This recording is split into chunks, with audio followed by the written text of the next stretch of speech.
Vous écoutez la Ligue des Cinévores, toujours en compagnie de moi, votre animateur Mathieu Bellec-Prévost. Je suis avec mes collaborateurs habituels, avec Max et Hugo. Salut les amis! Hey, salut Matt! Hello! Hello! Et donc, ça faisait 2 semaines qu'on était absent, on est de retour, grâce à Max qui avait eu la naissance de son fils, alors on le félicite tous pour ça. Ouais, merci. Il s'appelle Bob. C'est Matt qui s'en occupe, ce que Non, je disais tantôt. ouais, c'est ça. C'est pour ça qu'on l'a retrouvé dans une bonne vidange. Mais... Ça, c'est de mauvais goût, ça, Max. C'est de mauvais goût. Je m'excuse. Moi, je l'aurais pas fait. Je pense que ça, je vais couper ça au montage parce que... Ça, tu vas couper, je sens. Bref, cette semaine, on va parler d'un classique du cinéma. J'appelle ça une petite perle. C'est un film que je m'écarte jamais d'écouter. Je l'ai écouté un nombre incalculable de fois et j'aime toujours l'écouter. Retour vers le futur, premier film de la trilogie originale. Et on va parler entre autres pendant l'émission de Division. On va parler de Rock et des Gremlins entre autres. Alors sans plus attendre, on va aller du côté des chroniques. Les chroniques. Alors on est du côté des chroniques et comme chaque semaine on commence par ce qu'on a vu et écouté. Et on va commencer avec Max, je pense que tu as envie de parler de ce que tu as vu. Tu as vu beaucoup de choses. Ah oui, énormément de choses. C'est... Qu'est-ce que c'est que vous pouvez dedans? Ça s'appelle couper sur le sommeil puis de moins gamer. Ça s'appelle aussi pas avoir de job puis être en temps mort ces temps-ci. Voilà. Ouais, je pense que c'est ça l'affaire. Moi j'ai 2 jobs, un podcast, des chroniques à radio, puis j'ai acheté God of War. Fait que j'ai plus de... Ah là là là là. Fait que qu'est-ce que t'as écouté? Ça, une chance, j'ai plus de blonde. Pauvre toi. Mais bon, On va trouver du violon. J'ai... non. J'ai écouté une seule chose. Une série, par exemple. Une série au complet? Pratiquement, parce qu'elle n'est pas sortie au complet encore. Ouais. J'ai commencé la saison 5 de Brooklyn Nine-Nine. C'est très bon. T'en as déjà parlé, effectivement. Là, je sais pas si tu l'as vu passer. Il y a comme une vidéo virale avec Brooklyn Nine-Nine. Oui, je l'ai pas encore écouté, mais je l'ai passé. Avec des prisonniers qui, tu sais, c'est comme ils ont toutes des pancartes devant des affaires pour reconnaître quelqu'un à travers une vitre. Puis ils commencent à chanter une chanson des Backstreet Boys. You are my fire. Bon, c'est ça, puis à la fin, genre, juste la fait non, c'est lui que tu m'as fait. Non, shit, j'ai oublié ça. C'est tellement drôle. Ouais, faudrait que je m'y mette à cette série-là. Mais t'avais pas commencé? Non, je l'ai pas commencé cette série-là encore. Oui, t'as commencé en anglais avec tes colocs. Non, c'est... Oui, t'as raison, Ouais. j'ai écouté des épisodes en anglais avec mes colocs, mais je veux dire, je suis pas parti du début et j'ai pas continué depuis parce qu'ils ont fait un gros marathon, ils ont fini par être à jour, puis là, ben, j'ai pas pu. Même chose à mon bar, Max. C'est mes collègues qui l'écoutent puis que je l'écoute une fois de temps en temps avec eux. Ça manque à votre culture, boys. Ouais, je vais ajouter ça à ma liste de merci. séries à écouter. là. Ça va être dans ma liste de séries à écouter. Là. C'est bon, ben. Donc, on va continuer le tour d'horizon avec Monsieur Maze, Hugo! Oui! Ben dernièrement, film que ma coloc s'est acheté sur une application que tu peux acheter des films. Fait qu'elle a acheté Coco en version originale. Oh! Très bon film. T'as aimé ça? J'ai aimé ça. Bon, j'ai écouté beaucoup de films d'animation dernièrement, donc Coco. J'ai vraiment apprécié. C'est vraiment un bon film, je trouve. Sur la culture mexicaine puis la célébration du jour de la mort. Je vais laisser mes feuilles tomber. Cool. Ouais, j'ai aussi vu Voici Polly. C'est quoi ça? C'est un film avec Ben Stiller. Ok. Ou avec Ben Stiller. Mr. Ben Stiller. Qui, il se marie, puis lors de ses fiançailles, c'est son voyage de lune de miel, sa fiancée finit par coucher avec le plongeur avec qui il était supposé aller plonger. Bref, il perd sa femme, qui vient tout juste de se marier, puis il fait bon, je reviens à la vie normale. Puis il faut qu'il repasse sa vie tranquillement, puis voilà. Faut-tu être bad le cul pour que ça t'arrive à ta lune de miel, que ta femme, qui s'est juste de marier, te trompe, il te quitte? Faut vraiment être bad le cul. Tellement mal. Ah! Ça me ferait mal au cœur. Plus que mal au cœur, un poignard. Ça a genre goût de mourir. S'il y a un auditeur qui nous écoute puis c'est arrivé, là, qu'est-ce que tu fais encore dedans? C'est-tu de l'incitation au suicide, ça? Ah, clairement. Ok, non, laisse ça faire.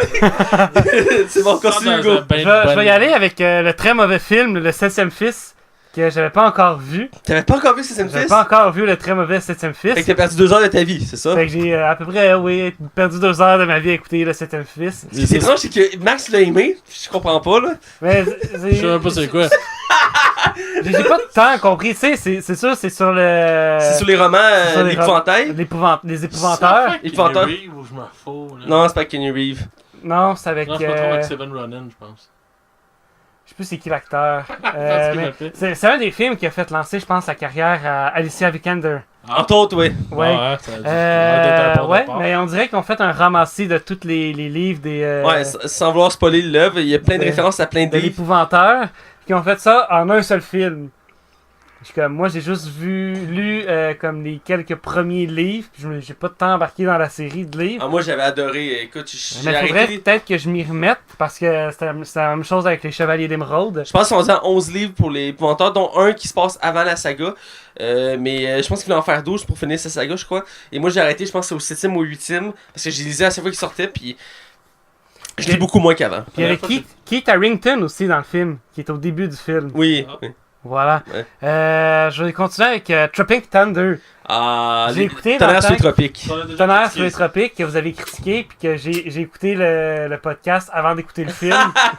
On l'a inspiré. Fait que vous m'inspirez beaucoup, les boys, à écouter les films que vous critiquez. Attends de voir sur scène dans sa barre de striptease, on va t'inspirer. Vous allez peut-être moins m'inspirer à ce moment-là. Puis je vais finir avec un bon film que j'ai vu. Avec nos oui. Le stagiaire avec Robert De Niro. Avec Robert De Niro, ok. Avec Robert De Niro, très bon film. Oui, j'ai déjà vu ce film-là, mais j'ai jamais vu au complet. J'ai trouvé ça bon, moi. J'ai trouvé ça bon. Ben, pas très bon film, j'ai trouvé ça bon. Ouais, c'est un bon divertissement. Un meilleur divertissement que le 7e fils. Tu sais, le gars, le mari de la fille, c'est raison pourquoi qui fait. Ouais, c'est quand même. C'est comme. C'est discutable, mais comme il y a quand même des bonnes raisons, mais c'est discutable. Alors, vous l'avez entendu, on l'a dit ici à la Ligue des Cinémas. Les vrais sujets, on en parle. Donc, ça va être à mon tour. Je pense que c'est tout ce que tu avais à dire. C'est tout ce que j'avais à dire. Je m'éterniserai pas sur la série La Porte des Étoiles, que j'arrête pas de parler à tous les podcasts. Tu en parles ton marathon dans 10 ans. Donc, j'aurais dû voir ça quand il écoutait Castle, puis... Le Mentaliste. Ah, le Mentaliste, j'étais plus capable. J'ai écouté 2 fois la série du Mentaliste depuis qu'on a le podcast. À la fin, je le coupais. Il y a eu juste 7 saisons, là, c'est pas beaucoup. Il l'a écouté 2 fois. Ouais.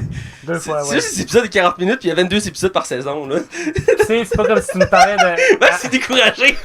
Castle, j'ai jamais fini, hein. Je me suis curé avant. C'est pas comme si... perdu comme l'entièreté de 3 jours là-dedans.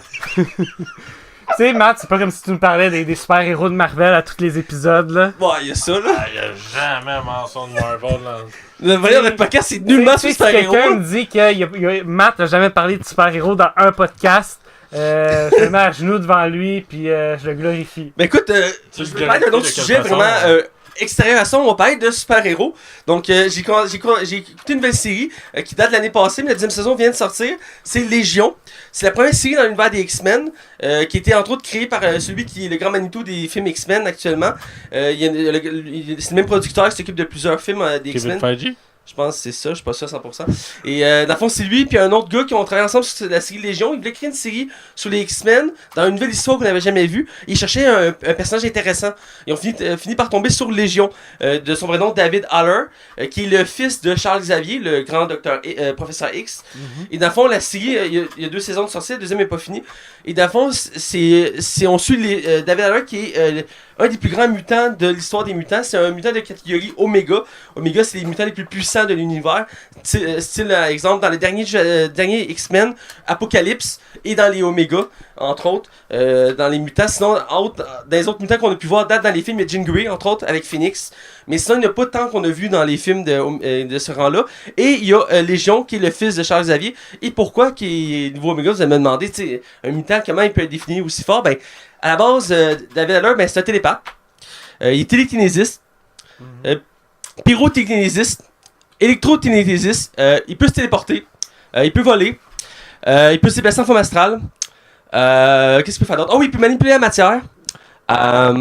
Puis plein d'autres pouvoirs qu'il ne sait pas encore. Parce que pourquoi? C'est parce qu'il est schizophrène. Ce qui fait en sorte que, c'est pour ça qu'on l'a jamais vu encore dans les films, c'est parce qu'il est fou. Et il a passé sa vie dans les asiles psychiatriques et il a développé des personnalités. Et chacune de ces personnalités sont un pouvoir. C'est pour ça qu'il n'est pas représenté dans les films, parce qu'il est complexe. Et dans le fond, on suit son développement dans la série Légion, parce que toute sa vie, il va croire qu'il est fou, qu'il n'a pas de pouvoir. Il pense que c'est dans sa tête. Puis dès le début de la série, les gens, on les voit, on va dire non, t'es un mutant, Pis t'es peut-être le plus fort qui existe, t'as plein de pouvoirs, il faut que tu les réalises. Lui, dans sa tête, il croit qu'il est fou, il prend des pilules pis tout. Puis cette série-là, elle joue sur le côté réalité versus fiction.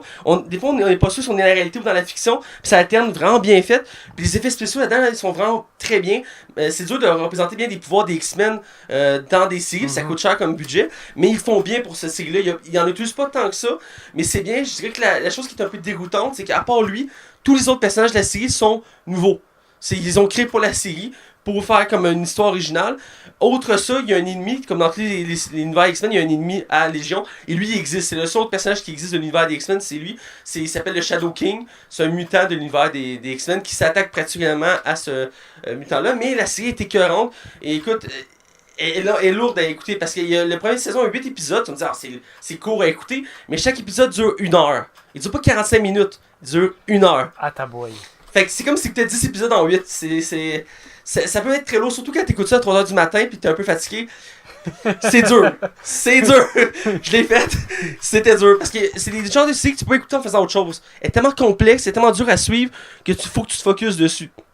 J'ai beaucoup aimé la première saison et j'ai commencé la deuxième saison qui vient de commencer. Il y a 3 épisodes de sortie, j'en ai écouté 2. J'ai sûrement écouté le 3e à soir et c'est vraiment très bon. Et pour les amateurs des X-Men mais qui sont étonnés des films, parce qu'à un moment donné on commence à être un peu écœuré, ça remet au goût du jour l'univers des X-Men et ça va dans une direction vraiment qu'on n'est pas habitué de voir, qui est vraiment très intéressante. Puis tous les personnages qui sont autour de David Haller sont vraiment intéressants. Ils ont chacun des pouvoirs intéressants parce qu'il y a d'autres mutants évidemment dans l'univers des X-Men. Et aussi, fait important, c'est dans l'univers des X-Men, mais c'est pas relié au film. Déjà que les films c'est compliqué à suivre. Puis y a-tu des liens entre la série et les films ou des. Ben, le seul lien qu'on peut faire entre les deux, c'est Charles Xavier. Il est mentionné dans la série, parce que c'est le père de David Haller. Il n'y a pas Patrick Stewart là-dedans. Non. Ou James McAvoy à la limite. Non, parce ça se passe-tu dans le temps ou dans le présent? La temporalité est un peu ambiguë, mais je te dirais que c'est je dirais des années 90, début 2000, peut-être même 2000. C'est quand même assez ambigu comme époque, mais je pense que c'est voulu pour pas qu'on cherche à comprendre. Mais c'est le seul lien qu'on peut faire avec ça. Mais au début, ils voulaient la relier à l'univers, mais finalement, ils ont créé le propre univers pour cette série-là. Et c'est vraiment bon. Je vous dis, là, c'est une série qui vous fait déconnecter, qui vous envoie dans une direction que vous n'êtes pas habitué. Vous aimez les super-héros, mais vous êtes tanné des X-Men, là. Vraiment bon. Donc. Puis t'as dit pyrotélégraphe? Télékinésis. Merci. Ça veut dire qu'il est télékinésiste du feu? Oui, il peut créer et manipuler le feu. Il peut faire la même chose avec l'électricité. Il peut aussi manipuler la matière. Ça veut dire que, mettons, on est dans une chambre ici en ce moment. Il regarde la porte et il n'y a plus de porte. Science, vous êtes présenté par Mathieu. Son pouvoir vraiment ultime. C'est vraiment ça son pouvoir. Ben, c'est qu'il y a différents pouvoirs déterminés par ses personnalités, mais son pouvoir de base, c'est la télépathie, comme son père. Sauf qu'à cause de sa maladie, il a développé plein de pouvoirs à travers d'autres personnalités. Et le plus effrayant, c'est la manipulation de la matière. Puis c'est bien présenté dans la série, parce qu'à un moment donné, mettons, il est dans sa chambre, dans l'asile psychiatrique, puis il se retourne, puis il n'y a plus de porte. Puis comme, what the fuck, il n'y a plus de porte. c'est vraiment la même pièce, mais on a la porte. C'est ça, souvent, il manipule la matière, c'est vraiment cool. Ou à un moment donné, il pète une crise, puis il est comme dans un laboratoire, puis il se téléporte à l'extérieur du laboratoire avec les machines. Fait que c'est comme dans le cours, puis il y a des machines autour de lui. Donc c'est pour montrer un peu comment c'est fait. C'est vraiment nice, ses pouvoirs. Puis à chaque fois, on en découvre des nouveaux. Au fur et à mesure de la série, on découvre des pouvoirs, parce qu'au début, ils disent, t'es le plus puissant, mais on sait pas c'est quoi ton pouvoir. Sais-tu c'est quoi ton pouvoir? Ben, il dit, je sais pas, j'ai toujours cru que j'étais fou. Fait qu'on va faire, tout le long de la première saison, ils font des tests sur lui, pour savoir c'est quoi son pouvoir. Puis à force du temps, mais là, tu réalises qu'il y en a plein, puis ça a l'air de pas avoir de fin. Puis effectivement, dans les comics, pour finir avec ça, ils n'ont pas déterminé combien il y avait de pouvoir au total. Ils en découvrent encore dans les comics. C'est un des personnages les plus complexes et les plus puissants de l'univers des X-Men, comme j'ai dit. Et ça vaut vraiment le détour. Puis l'acteur qui le fait, je l'avais pas reconnu sur le coup, mais c'est lui qui fait la bête dans La Belle et la Bête. Ah ouais? Ouais. C'est le même acteur. Et il a fait d'autres trucs aussi qui a été connu pour, mais vraiment en ce moment, il se fait connaître pour la série. Je vais continuer parce qu'à un moment donné. Je pense qu'il a fait plus longtemps que toi et moi réunis ensemble avec un émission. Ouais, je suis passionné, moi. Okay? J'y allais aussi. On va parler de Back to the Future aujourd'hui, Retour vers le futur. Et ça a donné, j'ai écouté la trilogie avec mes colocs parce qu'ils voulaient l'écouter. C'était pas mon idée à la base. Donc j'ai écouté le 2 et le 3. Et écoute, je m'attends jamais, c'est des chefs-d'œuvre. J'en parlais pas beaucoup parce qu'on va sûrement reparler. Mais chez Hugo, t'es sans mots. C'est des chefs-d'œuvre, là. Écoute, à part, mettons, le deuxième, mais toute la saga est vraiment bonne. Là. Elle est vraiment bonne. Je ne jamais de les écouter puis de les réécouter. Puis je découvre des choses à chaque fois. En anglais. Peu importe la version, je suis capable de les écouter. Puis à chaque fois que j'écoute tout des nouveaux éléments que j'avais pas remarqué la première fois. Donc je trouve ça vraiment fascinant comme série. Je vais en parler pour le premier film tantôt. Puis pour finir, j'ai vu un film d'arts martiaux de Jackie Chan. Ces temps-ci, il fait de plus en plus de films, mais à l'extérieur, il se concentre beaucoup en Chine. Et là, il a fait un nouveau film qui s'appelle Kung Fu Yoga. C'est un film chinois-indien. Et que, dans le fond, c'est assez particulier. Je dirais que le scénario à la base est correct. C'est pas le scénario qui est super intéressant. Ce qui est intéressant, c'est voir Jack Chan se battre. Les scènes d'action dans ce film-là sont folles. D'ailleurs, je veux pas spoiler, mais il y a une scène de poursuite à Dubaï. Et mon gars, ça a dû coûter une fortune. Le nombre de Lamborghini qui a explosé là-dedans. Oh mon gars, c'est effrayant. Faire exploser une Lamborghini. Écoute, il y a ils vont en Dubaï pour une enchère. Puis le gars s'en fait que le truc, fait qu'il poursuit en Dubaï. Puis de base, les chars de police, c'est tous des Lamborghini. Puis eux, ils volent des Lamborghini pour courir après les méchants. Écoute, il y a des Lamborghini partout. Puis ils pètent, ils éclatent, ils écrasent. Ah, écoute, c'est phénoménal. Puis Jackie Chan, là, écoute, j'étais comme, je le vois se battre face à ces scénarios. Je suis comme, il a quel âge, lui? Là, je vais voir sur Wikipédia. Il doit pas être 64 ans. Je regarde faire ces scènes, je suis comme, ben voyons donc, c'est genre le gars de 64 ans le plus en forme que j'ai vu de ma vie, là. Il est tellement en forme, il fait ses scènes de combat, puis je sais qu'il fait beaucoup moins de cascades avant, il l'a dit en entrevue il y a quelques années. Il fait plus 100% de ses cascades parce qu'il est rendu trop vieux pour ça, mais il en fait encore. Puis les scènes de combat, tu le vois, puis tu sais qu'il est toujours aussi jeune dans ses scènes de combat. On voit que le Kung Fu, ça fait toujours partie de lui. Et petite dernière anecdote sur ce film-là, qui vaut le détour, ce en passant, il est vraiment très bon. C'est vraiment, on voyage dans le sens que j'écoute rarement des films chinois, et ici c'est un film chinois. C'est une comédie. C'est une comédie-action chinois-indienne. Parce qu'on suit. Jack Chan est un archéologue, dans le fond, qui essaie de retrouver un trésor perdu qui est dans la frontière de l'Inde et de la Chine, qui appartenait à un royaume qui était entre les deux. Et dans le fond, il va essayer de le retrouver. Puis il y a un méchant, parce que c'est un film d'action. Puis il y a un méchant, puis le méchant, c'est un Indien. Puis au début, tu te demandes c'est qui le méchant. Puis dès que tu vois l'acteur qui arrive, qui fait le méchant, avant même qu'il parle, tu sais qu'il est méchant. Puis tu regardes sa gueule. Puis tu vois que c'est un acteur qui est fait pour être méchant, c'est un Indien. Il a fait beaucoup de films en Inde, il est pas connu en Amérique. Mais tu regardes sa gueule, puis il a une gueule carrée, puis tu te dis, ok, lui c'est le méchant du film avant même qu'il parle. Je trouve ça un peu stéréotype, mais dans l'ensemble, ce film-là, je l'ai adoré. Puis ça m'a pas dérangé exemple de connaître personne dans le film. Tu sais, on aime ça écouter des films parce qu'on connaît les acteurs. Dans ce cas-ci, je connaissais juste Jackie Chan, puis ça m'a pas dérangé. D'un, parce que Jackie Chan c'est mon acteur préféré, mais de deux, j'ai adoré l'histoire. Autant que c'était pas dans la culture américaine comme on était habitué, mais c'était bien fait pareil, puis c'était une histoire intéressante. Surtout que les films chinois, généralement, ils nous font voyager. Il y a un côté spirituel aussi en arrière. C'est l'histoire en français ou en Oui, je l'ai écouté en français.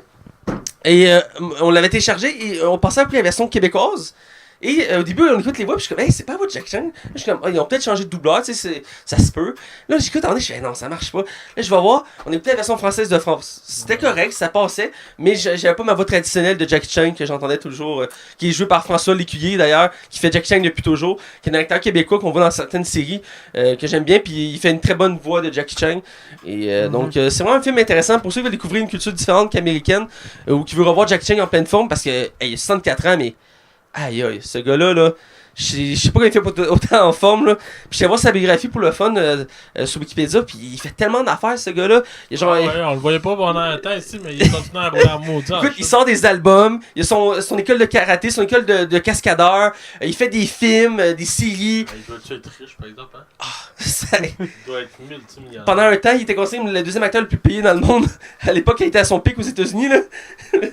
Puis c'est un asiatique, là, c'est l'acteur asiatique qui était le plus payé, genre. Ah, puis je pense qu'il a donné à beaucoup de causes. Là. Ouais, il a sa propre fondation aussi, écoute. Ouais, c'est ça, c'est pas. Il est pas avare, là. Écoute, puis je sais pas s'il était marié, mais il y a une femme, actrice, qui était hawaïnaise. Et c'est sa femme, puis sa femme, là, je sais pas c'est qui, mais elle a fait genre 120 films.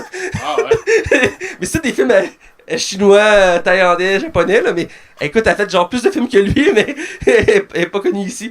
Mais ouais. Donc, Jackie Chan, c'est vraiment quelque chose, j'adore cet acteur-là, je m'étonnerais jamais de le voir. Je vais être triste. Je me rappelle, il y avait des photos de lui sur Facebook. C'était un des premiers sur Facebook à avoir atteint comme le 1 million de likes à l'époque. Puis à chaque fois qu'il mettait une photo de lui avec des pandas, il en recevait comme 50 millions de likes. Comme C'est un des rares acteurs qui est devenu un personnage, un peu comme Chuck Lee. Jack Chang avait le droit à sa propre série où on se fait les aventures de Jack Chang. J'écoutais avec TV, je trouvais ça vraiment bon. Alors, on va aller du côté des nouvelles parce qu'à un moment donné, veut pas, on étire ça. Je sais que vous aimez ça, entendre mes anecdotes, j'en ai beaucoup. Mais on va être dans les nouvelles et je vais relancer, on va commencer avec Hugo, qui a quelques nouvelles pour nous. Oui, je vais commencer avec The Rock, qui serait peut-être pas de retour dans le prochain film de Fast and Furious, le 9e. Il va avoir sa propre trilogie à lui tout seul. Ouais, avec Jason Statham. Y a-tu vraiment besoin de Exactement. Il a évoqué plusieurs raisons. Il est en froid avec Vin Diesel. Il est en froid avec Vin Diesel, mais il combat présentement une dépression. Ah ben la famille, hein. La famille. Mais il y a ça entre autres, mais voilà, il serait pas de retour dans le prochain film. Et Disney ferait réapparaître Yoda dans le prochain Star Wars épisode 9. L'épisode 9 de Star Wars. C'est selon la rumeur. J'ai pris ça sur Geek Québec. À quel point Geek Québec est une bonne source d'information. En fait, non, je l'ai vu passer sur d'autres sites plus fiables. Moi aussi, mais Geek Québec, ce qu'il fait, c'est qu'il va copier l'article, puis il va juste le coller, puis il va faire de l'argent sur ça. C'est ça. Puis le monde, encore moi, je l'encourage, clique sur le lien. Voilà. Mais j'ai pris la nouvelle sur Geek Québec, mais bon. Ils l'ont pris sur The New York Daily.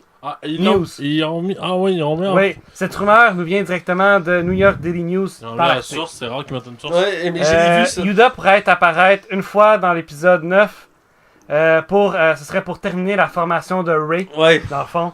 C'est pour ça qu'il le ramènerait. Ben, il y a des gens qui disaient que Luke allait revenir dans l'épisode 9, sûrement en Spirit. Aussi.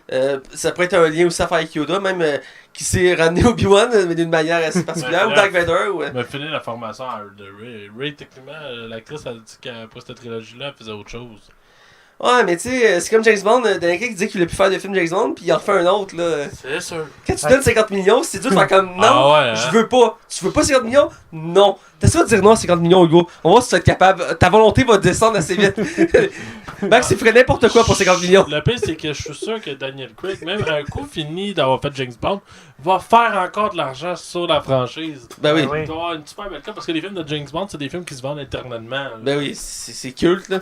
Mais voilà pour ce qui est de mes nouvelles de cette semaine. Ça dérange pas mal que je vais aller de mon bord? Vas-y. Good. Alors, pour commencer dans mes nouvelles, on va commencer. Il y a le trailer de Deadpool, le dernier trailer en date. Il faut préciser, on l'a pas écouté, parce que je sais pas si Hugo l'a écouté. Si oui, tu fermes ta boîte. Ouais, tu fermes ta boîte, sinon on te coupe la langue. Je ne rappelle pas l'avoir écouté. Parfait. On a décidé de pas l'écouter volontairement. Pourquoi? Ben, c'est parce qu'on veut en profiter plus quand on va voir le film. Donc, on sait qu'il est sorti. Vous pouvez l'écouter, on vous jugera pas, mais nous, c'est notre méthode pour pas gâcher un peu la magie du film. Parce que, de souvenir, quand j'ai écouté le premier film, il y a des gars qui sont tombés à l'eau parce que j'avais trop vu la bande-annonce. Fait que là, j'ai fait, ok, non, là, je me prive, je regarde à rien, parce que le film sort le mois prochain, là, c'est sûr je vais aller le voir, là, fait que, on se limite. On est désolé, on en parle parce qu'il est sorti, mais on n'en parle pas concrètement parce que maintenant, faut faire des choix, hein? Non, faut faire des choix, effectivement. J'ai été très tenté de l'écouter, mais j'ai fait comme toi, j'ai résisté. Je suis fier de toi. Ouais, merci. Mais j'ai hâte de voir ce film-là, ça va être débile. D'ailleurs, en parenthèse, sur Deadpool, il y a une rumeur qui dit que le 3e va être annulé. Ouais. Ça me fait un péché. C'est une rumeur sur la refonte de l'univers des X-Men. Parce que Fox a été racheté par Disney. Ils ont décidé qu'ils, selon les rumeurs, ils supprimeraient tout. Tout le monde était à la porte. Puis ils recommencent tout à zéro. Donc, tous les films X-Men qui sont datés vont tous disparaître, dont le très fameux Gambit qu'on attend avec impatience depuis 10 ans. Ouais, bah ça, je crois plus, mais tu sais, il y a le The New Mutants, que le film il a déjà fini d'être tourné. Il a été reporté. Il a reporté ça a deux l'air fois. qu'il pourrait être annulé, juste jamais sortir. Ouais. Ça me fait un peu de peine parce que c'est la première fois qu'on voyait un film de Marvel horreur. Puis là, ça a l'air que Dark Phoenix, une des raisons pour qu'il est encore reporté, c'est pour augmenter son budget puis augmenter la qualité du film pour se payer à la traite comme dernier film. C'est rare que le studio on va donner plus d'argent. Ouais. Bref, je trouve ça dommage qu'ils décident de réinitialiser entre autres Deadpool. Les autres, ça me dérange un peu moins. Mais Deadpool, ça fait. Tu peux le laisser de même, genre, parce que techniquement, il fait aucun lien nécessairement avec les X-Men. On voit aucun acteur original des X-Men qui a joué dans les films dans ce film-là. Non, mais il fait quand même des références dans le premier. Il demande c'est quel. C'est ça, mais il peut briser le 4e mur. Ça serait. Pour vrai, ça c'est peut-être un des films que ça chialerait. Là, c'est sûr. Mais bref, on va le savoir quand ça va être vrai. Pour l'instant, c'est juste des rumeurs. Ouais. Pour continuer, pour la suite de Hit, qui est j'ai hâte de voir avec impatience. Il y a 2 acteurs qui sont en pourparlers en ce moment pour jouer 2 personnages adultes. Parce que là, on va faire un bond de, je pense, c'est 20 ans entre les deux. 20-25 ans. Ouais, entre les deux. Donc, ils sont rendus adultes. Donc, il faut prendre des acteurs plus vieux. Et ce serait Jim McAvoy et Bill Hader qui serait en liste pour faire 2 des personnages principaux de la gang. Bill Hader ferait le comique de la gang et l'autre il ferait un des personnages principaux. J'ai malheureusement pas les noms. C'est lui qui fait Stranger Things, je pense, je me trompe. Ouais, je pense que c'est ça, t'as raison, c'est lui qui fait Stranger Things. Et donc, ce serait 2 gros noms de casting à ajouter au film. Déjà que Jessica Chastain, ça a l'air quasiment confirmé. Ouais, aussi. Puis c'est pas fini encore, il en reste encore quelques-uns à ajouter. Il y a des rumeurs de Chris Pratt, mais ça, j'ai l'impression qu'il sera pas là, lui. Mais ça a l'air d'être un gros casting qu'ils veulent faire pour le 2, là, ça va être quelque chose. Et le Pennywise est toujours joué par le même, là, l'acteur qui est très bon. Ouais. Donc j'aimerais ça les voir, ces 2 acteurs que j'aime beaucoup. Le premier est connu pour Charles Xavier, entre autres, dans la nouvelle saga des X-Men. Et le deuxième, c'est un acteur comique, spécialisé dans les films comiques. Et entre autres, j'écoute la série en ce moment, Barry, qui produit et qui joue dedans, et qui est très bon là-dedans. Et il est capable de faire des rôles autant sérieux que drôles, je crois. Entre autres, t'as vu Tonnerre sur les tropiques? Il fait l'assistant de Tom Cruise dans Tonnerre sur les tropiques. Tom Cruise est un assistant. Oui, assez de tempête, t'es capable. Il dit genre. Oui. Bon. Hey, parlant de Tonnerre sur les tropiques, je fais une petite parenthèse. Tom Cruise, j'ai pas reconnu. T'as pas reconnu? Je l'ai reconnu à la fin. Ah, moi aussi, j'ai reconnu à la fin, j'ai fait. Mais c'est Tom Cruise? J'ai dit ça d'aller au cinépark, c'était je fais une parenthèse. Parenthèse, c'est une parenthèse. J'ai fini ma parenthèse, tu peux y aller avec ta parenthèse. Vas-y, ouvre la Max. J'ai hâte d'aller au cinépark. Moi aussi. J'aime tellement ça, le cinépark. Tu restes dans ton char, t'es fucké, man. T'es fucké. Ben oui, je reste dans Moi, j'emmène des chaises, puis on s'assit, puis on relaxe, on sort 15 de bière. C'est plate que je fume plus, parce que dans le temps que j'aimais ça pour écouter un film, genre dehors, puis fumer, Tu boiras à la place. Ouais, la dernière fois, le seul regret que j'ai été, c'est qu'à un moment donné, j'étais là avec du monde qui parlait tout le temps avec moi dans le char. Parce qu'il était pas capable de se concentrer. Wonder Woman, là, ça a été désastreux pour moi parce que le monde dans le char était pas de parler. J'ai comme, Chris, je vais écouter Wonder Woman. Tu vas être avec nous, on est très respectueux quand on va au cinéma. Ouais, c'était voir. Fait que, bref. Bref, on va continuer dans mes nouvelles. Ouais. Donc, j'ai hâte de voir que ce n'est pour Hit. Ce film, j'attends avec impatience la suite. Le premier, j'ai adoré ça. Donc, à voir. On tourne un super-héros. Je veux pas, on en parle tout le temps. Une nouvelle qui est arrivée de nulle part. Et encore une fois, c'est pour montrer que DC est très large dans son projet de créer plein de films de l'univers de DC. Pour ceux qui connaissent pas DC, c'est Superman, Batman, Wonder Woman, etc. Je pense que ceux qui écoutent le show le savent. Ouais, voilà. Et dans le fond, c'est Steven Spielberg, le grand réalisateur, le tout-puissant réalisateur, en haut des catégories de tous les réalisateurs au monde, veut créer un film dans l'univers de DC sur le personnage de Black Hawk. Là, on dit, what the fuck, c'est qui Black Hawk? Je suis d'accord avec vous, what the fuck, c'est qui Black Hawk? Black Hawk? Ouais, faut dire Hawk. Hawk. Dis comme tu dirais Black Hawk. Mais genre, change de cook. Black Hawk. Bon, bref, c'est un personnage qui est disparu dans notre époque actuellement, on peut dire. Son nom? Black Hawk. Moi, je demande. Et d'abord, il a été créé par la Deuxième Guerre mondiale. Tout le monde entend Black Hawk. Il a été créé dans la Deuxième Guerre mondiale. Je connais pas trop le personnage, mais il a été créé dans la Deuxième Guerre mondiale. C'est un peu un style comme Captain America, si on veut. C'est un militaire qui protégeait les États-Unis. Et je pense qu'il est pilote d'avion, entre autres. Il y a un escadron avec lui qui l'aide à faire des missions. Et donc, ce serait comme un film d'action. Ce serait pas typique des films de super-héros parce que Steven Spielberg avait déjà dit qu'il voulait pas faire des films de super-héros. Dans ce cas-ci, c'est un personnage de DC, mais il y aura pas nécessairement de super-pouvoir. Ça va être juste un espèce de film de guerre. Donc c'est assez particulier, puis c'est arrivé de nulle part. Et il a ajouté cette semaine en plus qu'il serait prêt à faire plus qu'un film de DC. Donc il y aurait peut-être d'autres personnages qui voudraient travailler chez DC. Si t'es capable de relancer DC. C'est ouais.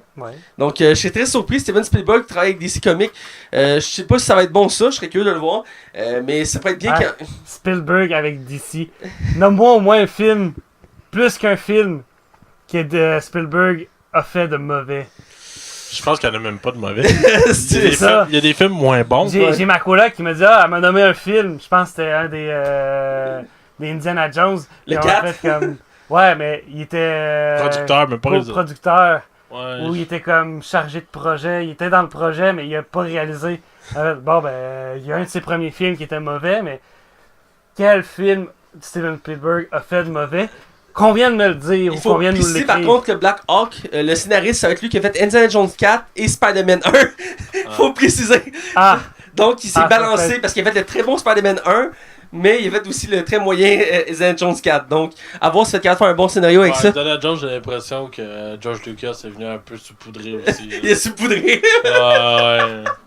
Il aime ça être consultant, George Lucas. Il est rendu consultant attitré à Disney. Là. Je sais même pas s'il l'a encore pour Star Wars, pour vrai. Une bonne question. Je pense qu'il s'en occupe pas en tout. Bref. Pour finir avec ma dernière nouvelle, parce qu'on avait beaucoup cette semaine, c'est un film que. On a pas fait les miennes. Ouais, en plus. C'est un film que je m'attendais pas à voir. Je savais qu'il y avait une suite, mais je savais pas qu'elle allait sortir. Et ça arrivé nulle part. L'affiche est sortie, puis la balance est sortie un peu après. C'est Equalizer 2, avec l'excellent. Denzel Washington. Merci, j'avais un blanc sur son nom. Denzel Washington, que j'adore beaucoup. Ah, joke poche. J'ai un blanc. Ah, c'est que t'es pas correct. Ah, il est pas correct. C'était pas voulu! C'était pas voulu! Ah, le 1, Seigneur. le premier film, je l'avais adoré. Puis c'est sorti un peu avant la vague de tous les films qu'on a en ce moment de Jack Reacher, John Wick, Liam Neeson, franchise. Atomic Blonde aussi. Atomic Blonde, ouais, entre autres. autres. Suite que j'ai pas vu encore le premier. Faut que ouais, j'ai bien aimé le premier. C'est officiel. Ah ouais, j'ai pas vu, il me semble, Equalizer 1. Ben, il était très bon, puis c'est juste avant la grosse vague, comme je dis, de films où on suit une personne solitaire qui est capable de péter la gueule à plein de monde. Et le premier était écœurant avec Denzel Washington. J'avais beaucoup aimé l'histoire. Et je sais que c'est basé sur une série, je pense, des années 80-90. Et ça avait beaucoup pogné. Et je suis content qu'il y ait la suite. Puis la bande-annonce, ça m'a donné le goût. Je sais pas vous, les boys. Ouais, j'ai bien aimé les scènes d'action que j'ai vues. Ça m'a donné le goût d'écouter le premier. Faudrait que j'écoute le premier pour elle. T'as pas vu le premier? Non, mais pour vrai, j'aimerais ça me donner un coup cette semaine pour l'écouter. Là. Ah, écoute, ça vaut le détour. Tu vas aimer ça. Ouais, ça avait l'air bon pour elle. Ah, mais c'est ça. C'est les derniers films de Denzel Washington que j'ai écouté moi. J'avais juste un problème. C'est que j'ai l'impression que c'était finalement plus du dialogue que de l'action. Tu sais, je dis pas que c'est pas bon d'avoir plus de dialogue que d'action, mais je trouvais que c'est comme. Je sais pas si c'est quelqu'un qui serait pas du film déjà vu. Oui. Ah, si j'avais trouvé ça long. Oh mon dieu, c'est du blabla. Puis, moi, je voulais voir Denzel Washington péter des gueules. Ben, Equalizer, il pète des gueules. Il y a du dialogue, mais c'est plus porté sur l'action. Il y a eu son film aussi qui était. Voyons, un gars d'avion de Denzel Washington, là.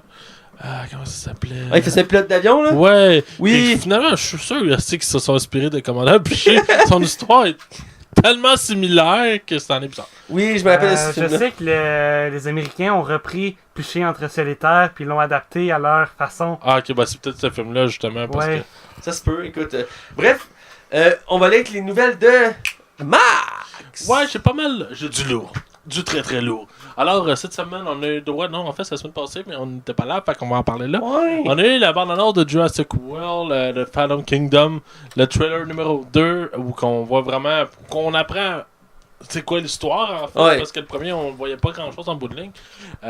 Où qu'on apprend justement que là, comme le deuxième film de Jurassic Park, il va emmener les dinosaures à Manhattan, je pense. Je pense, ouais. Je pense que c'est Manhattan. Je peux me tromper.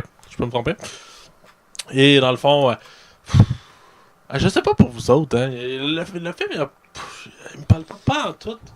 Le premier, là, il m'avait tellement hype, j'ai tellement été déçu. Ah, t'es comme un cooldown, là, faut t'attendre, ça va remonter, là. Mais je vais aller le voir. Puis honnêtement, je vais le voir pour le podcast, puis de deux, je vais le voir parce que je me dis, on peut pas faire pire qu'à Jurassic World 1. Fait que je me dis, on peut juste remonter à la pente.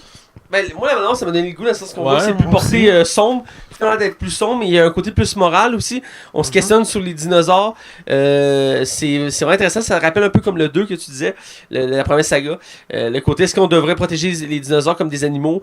Puis là, ils veulent faire. Dans le film, tu vois, ils font des enchères, tout ça. C'est très paradoxal parce que il y a 2 semaines ou il y a 3 semaines, en Europe, ils ont vendu 2 squelettes de dinosaures à un coût, je pense, c'est 2 millions chaque. C'est une première historique. Il y a un gars qui a acheté ça et mis ça chez eux comme collection. C'est tombé sur un os, là. Mais c'est rendu une belle mode. T'sais, après les sculptures et les tableaux, il faut quelque chose de plus original. Fait que maintenant, c'est des squelettes de dinosaures. Là. Fait que si vous avez un peu d'argent de côté, il faut vous acheter ce que j'avais déjà vu, je pense. C'était un verre incrusté de diamants. Non, c'était un clavier. C'était un clavier incrusté de cheveux de filles vierges et d'os de reptiles, de dinosaures. Voyons! Puis ça valait comme 10 millions de claviers. Oh my god! Il n'y a pas grand monde. Puis les filles vierges. C'est quoi ça? Bref, la balance, je trouve ça intéressant pour voir un des personnages emblématiques de la première saga. Ouais, monsieur Jeff Goldblum. Ouais, qui revient. Il fait comme il est comme dans une espèce de congrès, puis il parle des dinosaures. C'est que Jeff Goldblum reprend un peu l'affiche, on le voyait un peu moins. Là, ça fait, il a fait quoi? Independence Day? Il a fait ça? Gardien Galaxy. Ouais, c'est ça a fait. Pas Gardien Galaxy, excuse, Thor. Ah ouais, t'as bientôt. Thor Ragnarok. C'est vrai, excuse-moi. Putain, je te donnais raison, là. Mais ouais, non, je suis content de le revoir un peu. Ouais, c'est vrai. C'est un acteur que j'aimais beaucoup. C'est juste peut-être que Independence Day 2, c'était vraiment la merde. Ouais, t'en as parlé à plusieurs fois, ça m'a découragé d'écouter. Ah, écoute, vraiment pas ça, pour vrai. Mais ce serait drôle de le faire juste pour blaster un film. Ouais. Non, des fois, on aime ça, nous autres, Hugo, prendre des films juste pour le fun des blaster. Ouais, parce que quand c'est juste peut-être du positif, c'est plate. Puis c'est bizarrement, les épisodes qui pognent le plus, c'est les films mauvais. Ouais. Bref, concernant tes nouvelles. Sinon, Gremlins, il est censé avoir un 3e épisode qui s'en vient. Puis là, ça a l'air, entre les branches, que finalement, Gremlins 3 serait, oui, un 3e épisode, mais un reboot. Tu sais, dans le fond, ça serait un film dans l'univers de... Tu sais, comme Jurassic World est un film dans l'univers de Jurassic Park, ben, ça serait le même principe. Fait qu'on repart avec une base avec des nouveaux jeunes. Mais on repasse, on continue. Ça fait partie de l'histoire de Gremlins. Et Gremlins, je sais pas si vous avez déjà écouté ça. Non. Le premier, du moins. Ah ouais, bien sûr, t'as jamais écouté Gremlins? Il me semble que non. C'est aussi cool que Back to the Future pour vrai, là. Ça se peut que j'en ai écouté un mais je m'en rappelle pas. C'est des bébites qui, quand ils prennent de l'eau, ils deviennent genre d'elfes avec des griffes géantes. Ah mon dieu. Pas sûr que ça me dit quoi. Mais continue. Bref, c'est un film culte des années 80 et c'est ça, là, ça fait le réalisateur qui a travaillé sur les 2 premiers ne veut pas le réaliser mais le produire et il va nous amener ramener cette franchise-là. Ça fait longtemps que Gremlins 3 est sur les rails depuis la fin du 2 pour vrai. Là. Fait que ça fait au-dessus de 20-25 ans que ça tourne puis que ça avance pas. Là, ça s'enligne pour sortir l'année prochaine ou c'est pas à la fin de l'année même. Fait qu'on croise les doigts. Sinon, ma 3e nouvelle, c'est par rapport au jeu vidéo de Division, qui actuellement est annoncé une suite qui va être montrée au E3. Où que je vais en venir, c'est qu'il y a un film, ça fait longtemps qu'on en parle, ça fait à peu près 2 ans. Puis là, finalement, le projet semble aboutir. Ubisoft décide de continuer de l'avant avec le but de faire des franchises de cinéma. Parce que malgré l'épouvantable Assassin's Creed et Prince of Persia, ils se sont dit qu'il fallait quand même essayer de lancer quelque chose. C'est ça. Fait que Next time, Far Cry. Ouais, fait que là, à date, les 2 acteurs qui sont attachés au projet, ça serait Jessica Chastain et Jake Gyllenhaal. Ce que je trouve intéressant, c'est que pour résumer, ceux qui ne connaissent pas l'histoire de Division, ça compte l'histoire que il y a un poison qui a été mis dans de l'argent en billets. Parce que l'argent, c'est une des choses qui est la plus partagée à travers le monde. Et dans le fond, cette contamination-là va se prendre sur toute l'île de Manhattan. Alors, ils vont barricader toute l'île de Manhattan. Et dans toute la foule de monde qui vivent à Manhattan, ben il y a plusieurs agents de la division, mais qui font comme une vie normale. Qui vont aller travailler, qui ont une vie normale. Mais quand il vient le temps d'une crise de même au cas, ben là, c'est là que les agents de la division ressortent. Les agents dormants. Et puis, ça comprend que, mettons, toi, tu aurais pu nous mentir tout le long de ta vie, puis que dès que ça arrive, ben là, tu nous fais comme le champion de la division. Fait que, mais c'est un RPG à la Destiny, mais c'est pas ça mon point. Fait que le concept de base est vraiment intéressant. Alors, j'espère qu'on va aller plus loin qu'un film d'action banal comme Hitman a pu le faire, mais je crois qu'un film de The Division, moi, quand ils ont annoncé ça, ça fait ça a du sens. T'sais. Ouais, ça a du sens. L'histoire peut avoir un fort potentiel en film. Comme Watch Dogs, qu'on aime ou qu'on n'aime pas la franchise de jeu, le concept il est intéressant. Ben oui. Et j'adore Division, je l'ai découvert l'année passée. Et j'ai beaucoup joué avec des amis et j'ai beaucoup aimé. L'univers est intéressant de l'histoire. J'aime ces histoires-là un peu post-apocalyptiques où il y a une crise et on doit survivre, puis t'es un agent, tout ça. Et j'ai bien aimé, j'ai hâte de voir ce qu'ils vont faire avec le 2. Et, on va le savoir dans 2 mois. Le 3 s'en vient bientôt, c'est moi que j'ai hâte. Moi aussi j'ai hâte, mais ouais, pour le film, je suis curieux de voir qu'est-ce qu'ils vont faire comme personnage les 2 acteurs choisis. Ils ont choisi aussi le réalisateur, mais t'as oublié de le nommer. Ah, voyons, j'ai oublié. Mais c'est pas très grave en soi, mais ils viennent de choisir aussi un réalisateur qui est quand même connu. Oui, écoute, je vais. Fais du temps. Ben c'est ça, puis dans le fond, pour mettre un peu plus d'images sur l'univers de Division, c'est des agents normalement. Ah oui, c'est le de... réalisateur de Deadpool 2 qui réaliserait. C'est Stephen Gallhan. Bon. Qui sera finalement réalisé par David Leitch. Qui vient de signer Deadpool 2. Ouais, c'est ça. Voilà. Bon, excusez. Et Atomic Blonde. Ouais. Ça m'a quand même nouvelle. Voilà, donc c'est concluant pour cette nouvelle-là. On va continuer avec ta dernière nouvelle. Oui, non la moindre. T'es excité, là. Moi, j'ai hâte. Ça fait longtemps que je t'en parle au podcast. C'est probablement que le film va de la marge. C'est plate, mais probablement. Tu sais, c'est Adam. Ouais, je doute du choix, là, mais c'est pas grave. C'est ça. Il y a une bonne annonce d'un film qui est sorti, puis c'était à la mode des films de gros monstres, hein, même si Rampage a date attendre de se faire ramasser, là. Les gros requins. Moi, j'aime ça, les films de requins. J'adore les films de requins. T'as toutes les Jaws? Ouais, je pense que j'arrête après 4. Là. Il y en a genre 6, je pense. J'ai vu un peu le 2. Il y a juste eu beaucoup trop de jazz. Ouais, ils l'ont tué. Moi, dans ma tête, à moins d'un tué 2 fois. Ouais. Après 2 fois, il devrait être mort. Là. Pourquoi il revient une 3e fois? Je me rappelle avec du 1. Moi, je me rappelle d'un gag dans Griffin que Peter Griffin, il y a une idée de film, il dit on va faire le plus gros Jaws. C'est un gros Jaws qui attaque les humains, puis les humains s'agissent avec Jaws pour affronter le gros Jaws. C'est excellent. Bref, c'est le film Mégalodon qui s'en vient au Meg, si vous aimez mieux en anglais. En français, je pense que c'est En eau trouble. Ouais. Drôle de nom, là. Et dans le fond, ça raconte l'histoire d'un méga requin, dinosaure qui a déjà existé et qui ressortirait des profondeurs de l'eau pour attaquer une base sous-marine. Et ce requin-là, écoutez, c'est énorme. Là. C'est genre, je pense que c'est comme 10 fois un requin blanc. Là. C'est vraiment gros. Plus gros encore qu'un requin-baleine? Ça peut manger une baleine, littéralement. Ça peut bouffer une baleine. Boy. Ouais, fait que c'est un méchant gros requin. Puis ce dinosaure-là, ils ont déjà trouvé une mâchoire et des dents. Et les dents, écoute, je pourrais coller mes 2 paumes de main, c'est plus que ça. Là, c'est vraiment énorme. Et dans le fond, et puis il y a des rumeurs que ce dinosaure-là existerait encore, mais il serait tellement dans les profondeurs de l'eau qu'on le verra jamais. Mais j'ose croire qu'il est mort, là. Tu veux te rassurer, là? Non, ben, peut-être. Quand t'es dans le croisant dans les îles Caraïbes, là. Ouais. Mais bref, c'est ça, fait que ça s'en vient. Ça a l'air d'un film qui. À la base, le livre, je l'ai pas lu, mais de ce que je connais, puis que le monde m'en parlait, le livre est très sombre, là. On n'a pas le droit à un film qui va être une comédie d'action.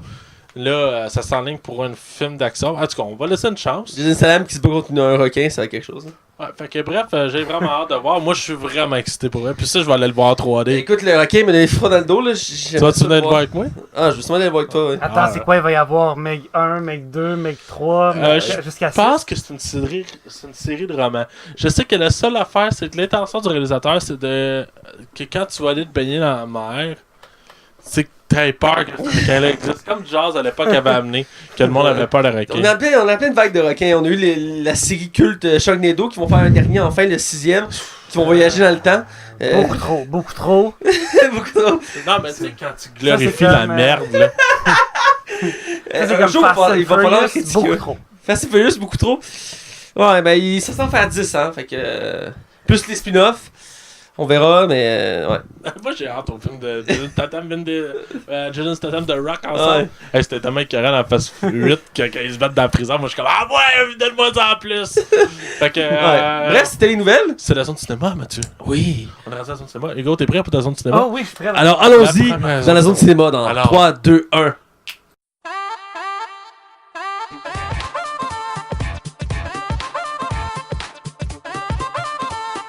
Bienvenue dans la zone cinéma.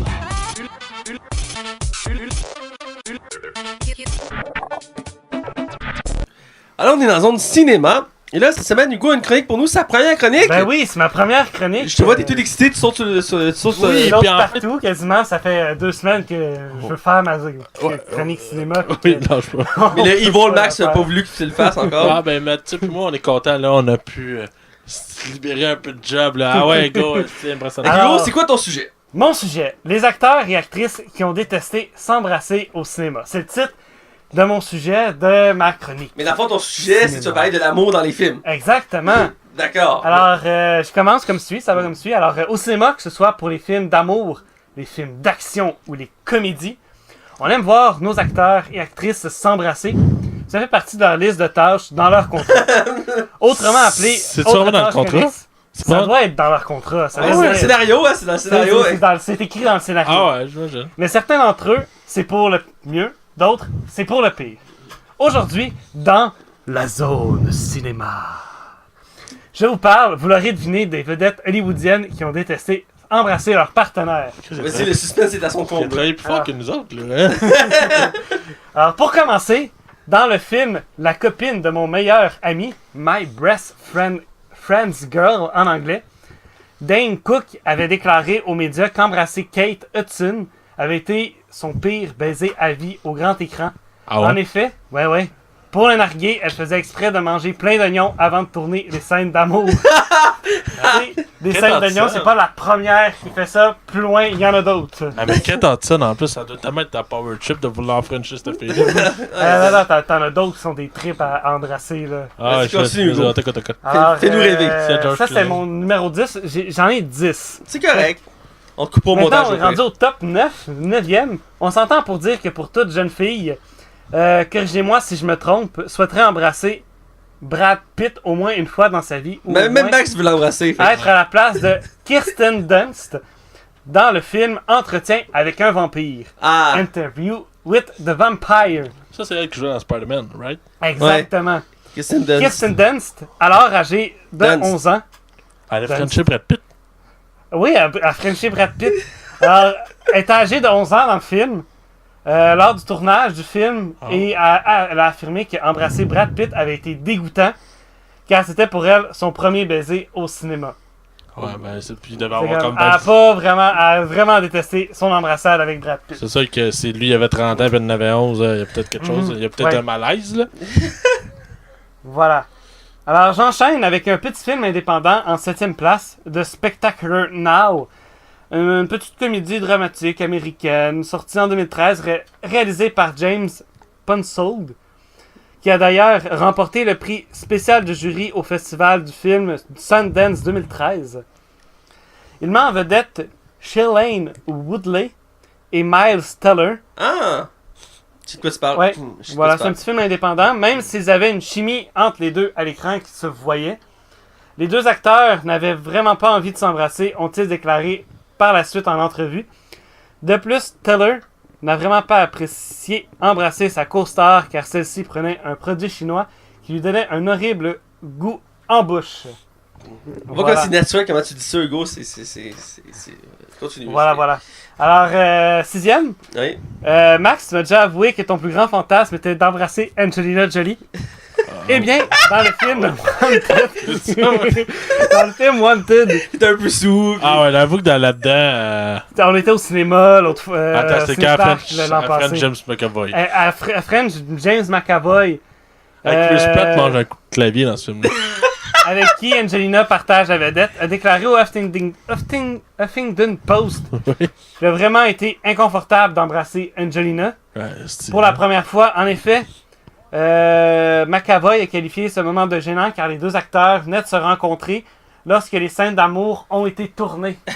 Fait que ce sont comme, en fait, comme bon, James, voici Angelina, voici James. Le pire, c'est qu'il y a... On fait les scènes d'embrassade tout de suite, allez hop.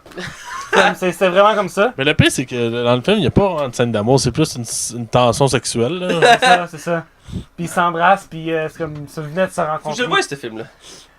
Moi, c'est dans mes films préférés à vie. Là. Ouais, voilà. 6e. Même si je viens de dire 6e à l'autre. Ça avec de l'eau pour les éléphants. Water for Elephant avec Robert Pattinson et Reese avec sa cuillère. With spoon. Robert Pattinson couvrait un gros rhume lors du tournage et ce qui n'avait vraiment pas plu à Reese Witherspoon.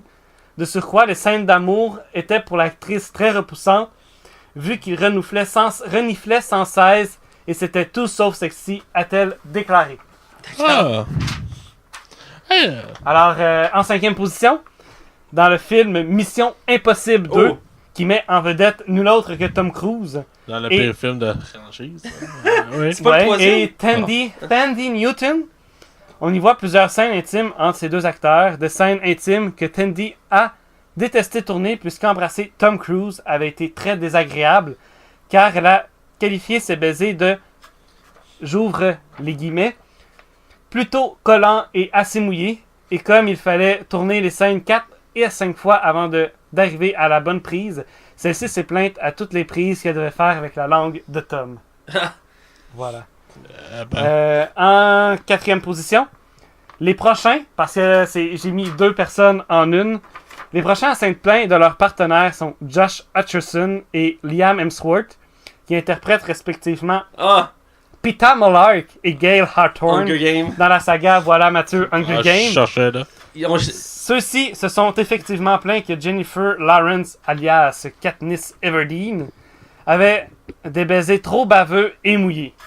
Hutcherson a déjà mentionné qu'elle a des problèmes de salive et qu'il faudrait qu'elle règle ça, tandis que Hemsworth il a trouvé que l'actrice avait très mauvaise haleine et ses échanges étaient dégoûtants. Et pour cause, Jennifer Lawrence et Hemsworth, Hemsworth, ce sont de très bons amis dans la vie. Et cette dernière est connue pour son sens de l'humour et elle faisait exprès, donc, juste avant de tourner les scènes, de manger du thon, de l'ail et ou de l'oignon sans se brosser les dents pour ensuite taquiner l'acteur. Ou l'écœurer, c'est selon. Mais je pense que ça me dérangerait pas de Frencher Jennifer Lawrence, même si ça sentirait le ton. Moi aussi, je suis d'accord, Max. Je suis pas contre. Je suis avec. Je avec. Une des scènes les plus romantiques de tous les temps, on va s'en dire, ok, peut-être de l'univers Marvel et des super-héros, c'est la scène où Kirsten Dunst, et oui, encore Kirsten Dunst, et Tobey Maguire. Et Tobey Maguire. Ah, wow, comment j'ai Ouais, retire le bas du masque de Tobey Maguire dans alias Spider-Man. Ah, ouais, on se rappelle tout d'elle avec son chandail mouillé en plus. Hein? Ouais, ils sont tous mouillés. En fait, la scène a plus été déplaisante pour Tobey Maguire, puisqu'il devait tourner la tête à l'envers, pendu par les pieds, la pluie goulinant sur son visage, dans ses narines, et la tête, il avait la tête remplie de sang. Ouais, mais la scène est culte. Oui! Mais la scène est culte. On en parle encore. Oui! Voilà. Tu sais, je le faisais moi-même à l'époque. T'embrassais à l'envers? Ouais. J'embrassais à l'envers. Mais pas sous la pluie, par beau temps. Bref. Il se fallait pas Spider-Man dans une autre vie. Dans une autre vie. Dans le dernier film d'Harry Potter, Ok. Ron et Hermione, alias Rupert Grint et Emma Watson, ton fantasme, Matt... Rupert Grint? Non.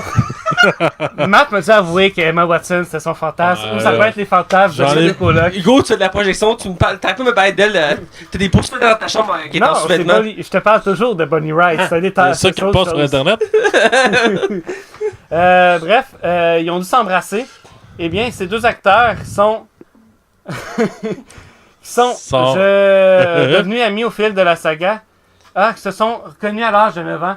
Pour la saga, sont devenus amis au fil du temps. Il y avait un malaise, je me rappelle. Il y a eu s'embrasser. N'a pas été évident pour eux, puisqu'ils n'ont pas apprécié leur moment intime.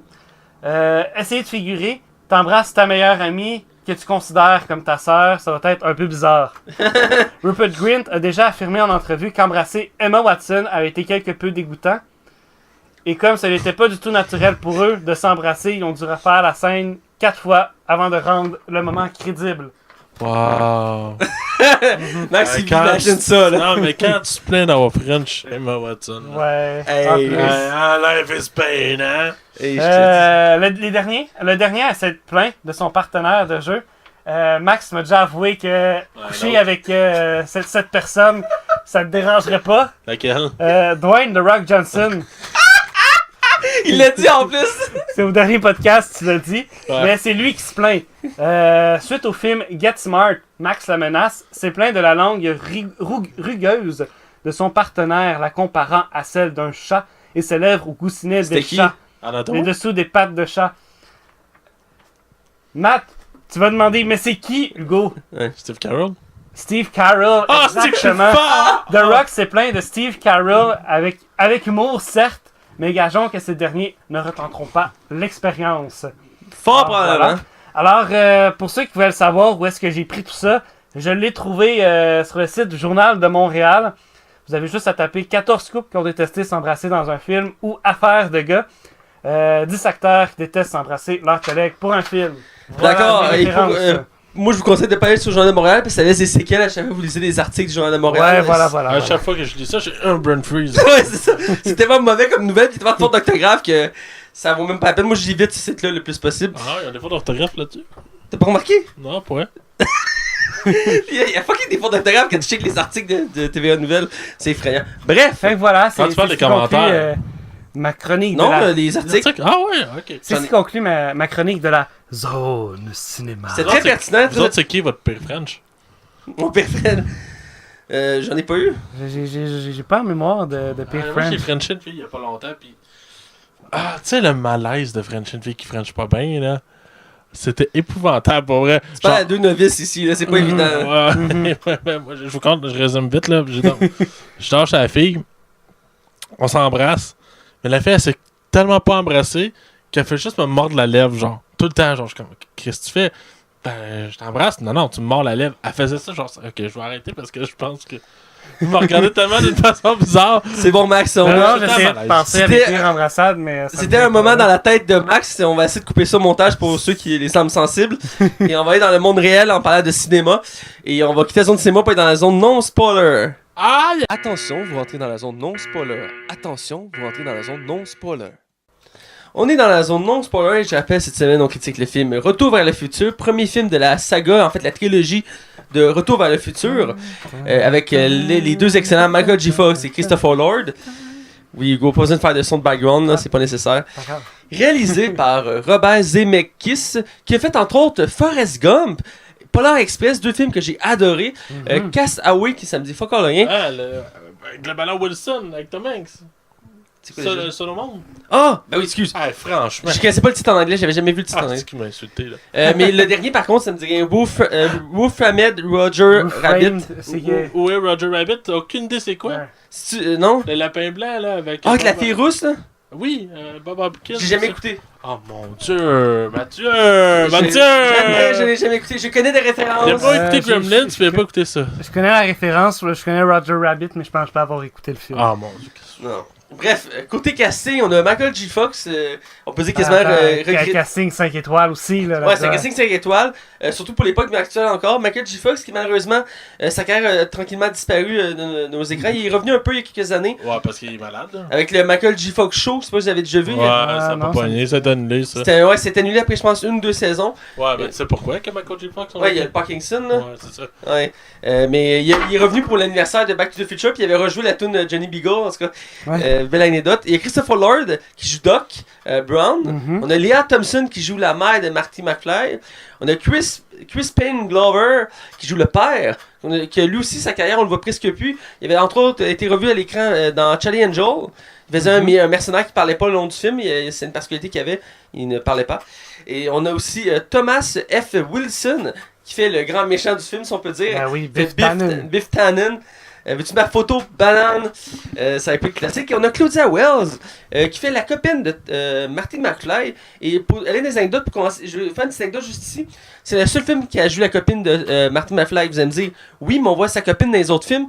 Effectivement, mais l'actrice ne pouvait pas faire la suite car sa mère était malade. Elle a décidé de mettre sa carrière en suspens pour s'occuper de sa mère malade. Et ils ont dû trouver une autre actrice pour la remplacer. Et ils ont pris une actrice qui ressemblait, outre le fait qu'elle était blonde, ils l'ont teint et tout ça. Mais quand on regarde la suite, surtout ce qui est intéressant, c'est que la fin du 1 et le début du 2, c'est la même scène.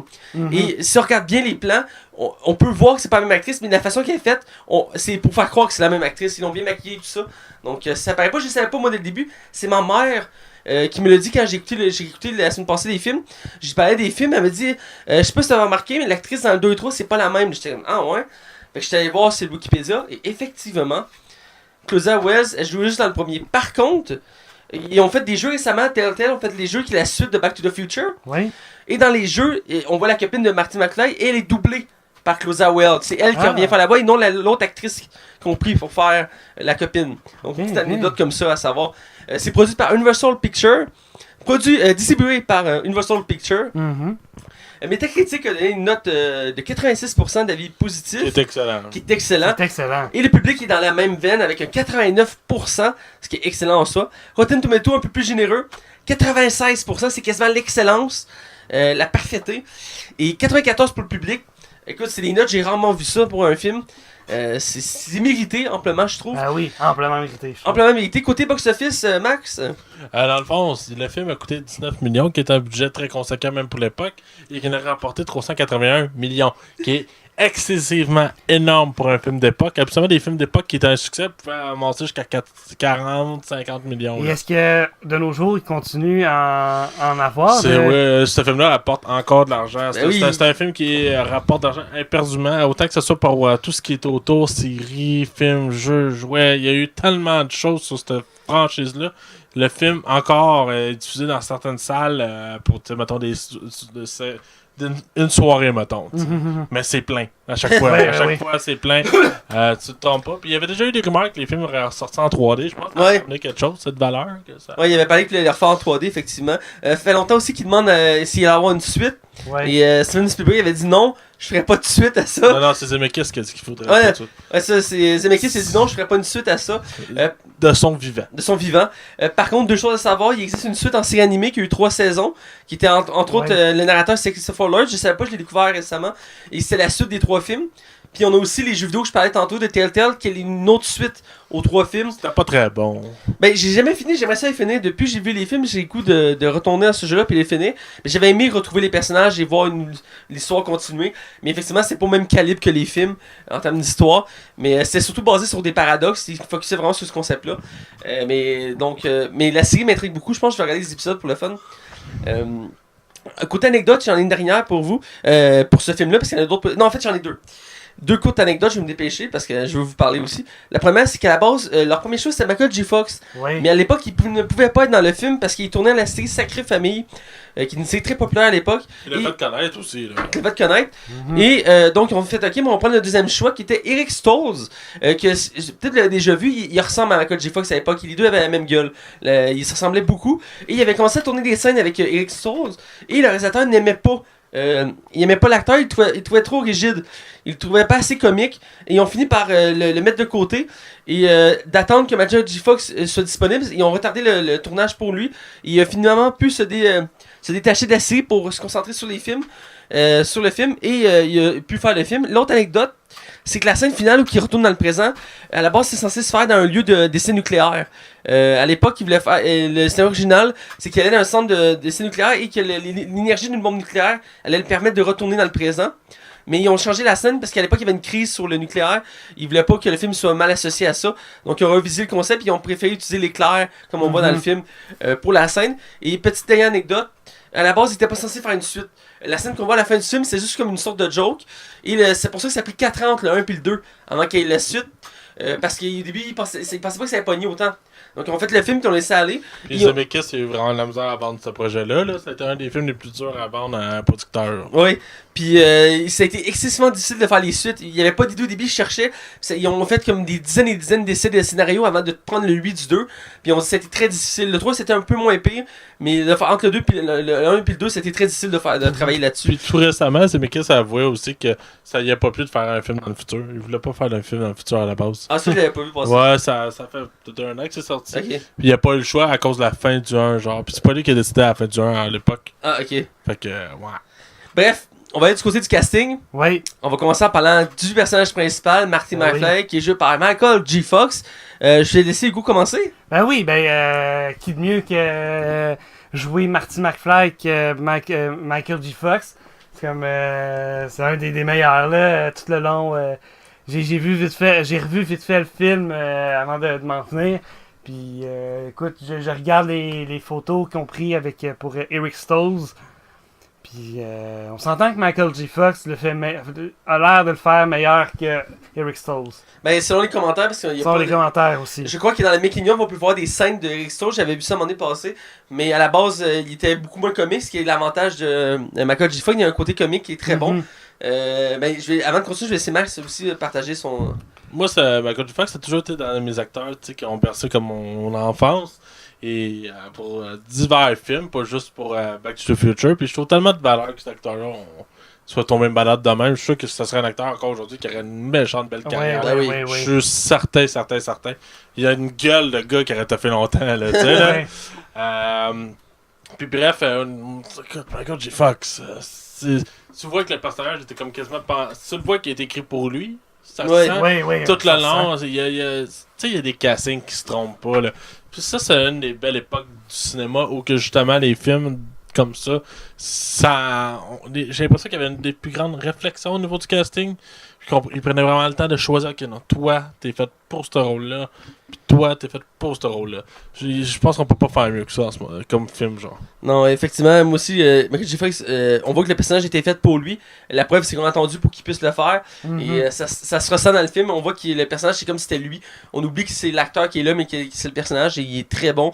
On voit qu'il interprète bien le voyage dans le temps.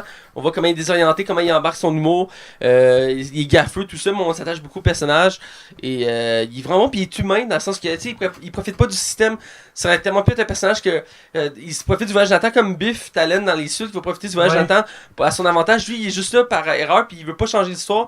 Il veut juste avoir sa vie normale, puis il est pris là-dedans parce qu'il doit aider son meilleur ami qui est Doc Brown. Puis c'est aussi un bon film pour montrer une amitié intergénérationnelle, parce qu'il y a une bonne distance d'âge entre les deux personnages. Et pourtant sont très chummy, sont très amis, et on se montre comment ils ont fait pour se connaître à la base. Ça peut être une question de paradoxe aussi. Au final, on peut penser qu'ils s'avaient déjà connus, donc ils se connaissent. C'est comme une espèce de cercle éternel, parce qu'il y a quand même une bonne distance d'âge, comment ils ont fait pour se connaître. Ma théorie, c'est que c'est le paradoxe. Il y a beaucoup de paradoxes à avoir dans cet univers-là, mais Michael J. Fox est excellent dans le film. On va continuer avec Christopher Lloyd. On va continuer. Tu sais, Max venait de dire que les personnages avaient été créés, on a fait comment ça peut-être irait bien avec telle personne. On dirait que Doc Brown était fait pour Christopher Lloyd. Ouais. Je verrais personne d'autre. Il était jeune dans ce temps-là. Que Christopher Lloyd faire Doc Brown. Ouais. Je dirais par contre, j'adore son personnage, c'est juste qu'après ce film-là, sa carrière est stickée à ce personnage-là. Il a fait juste des apparitions en étant Doc Brown, dans des séries, des films, même tout récemment, dans un des derniers films du créateur des Griffins, Mille une façons de mourir dans l'Ouest. C'est un western comique avec Liam Neeson.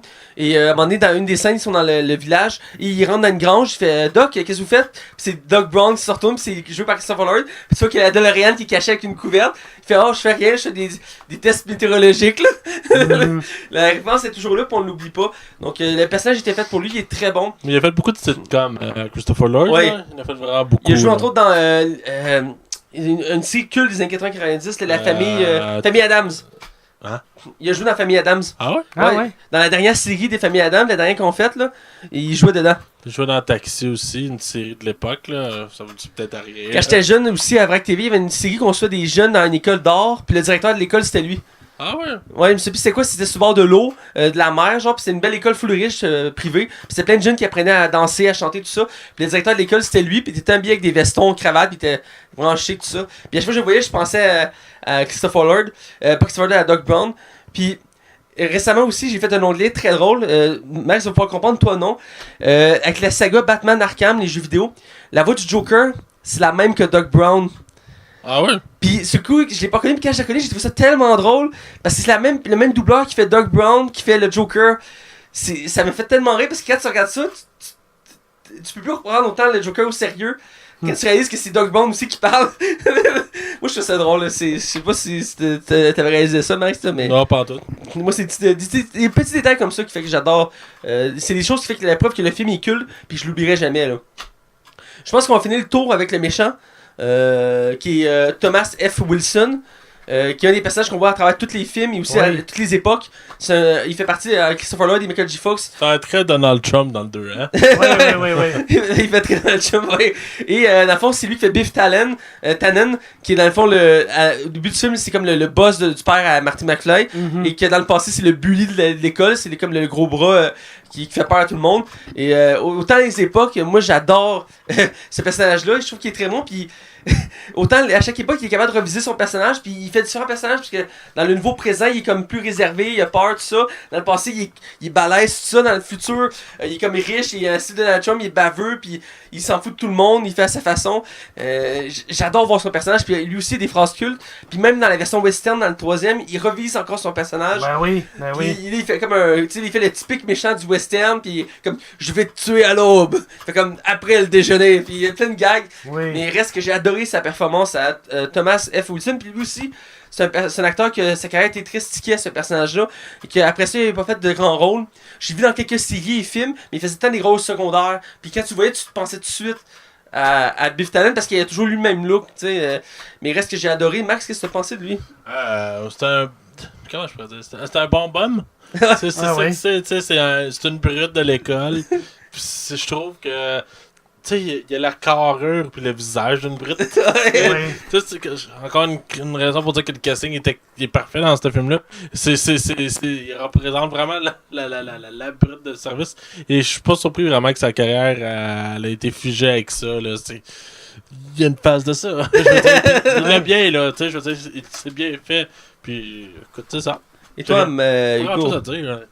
Ben, écoute, je t'ai enlevé le mot de la bouche. Exactement. Parfait, voilà.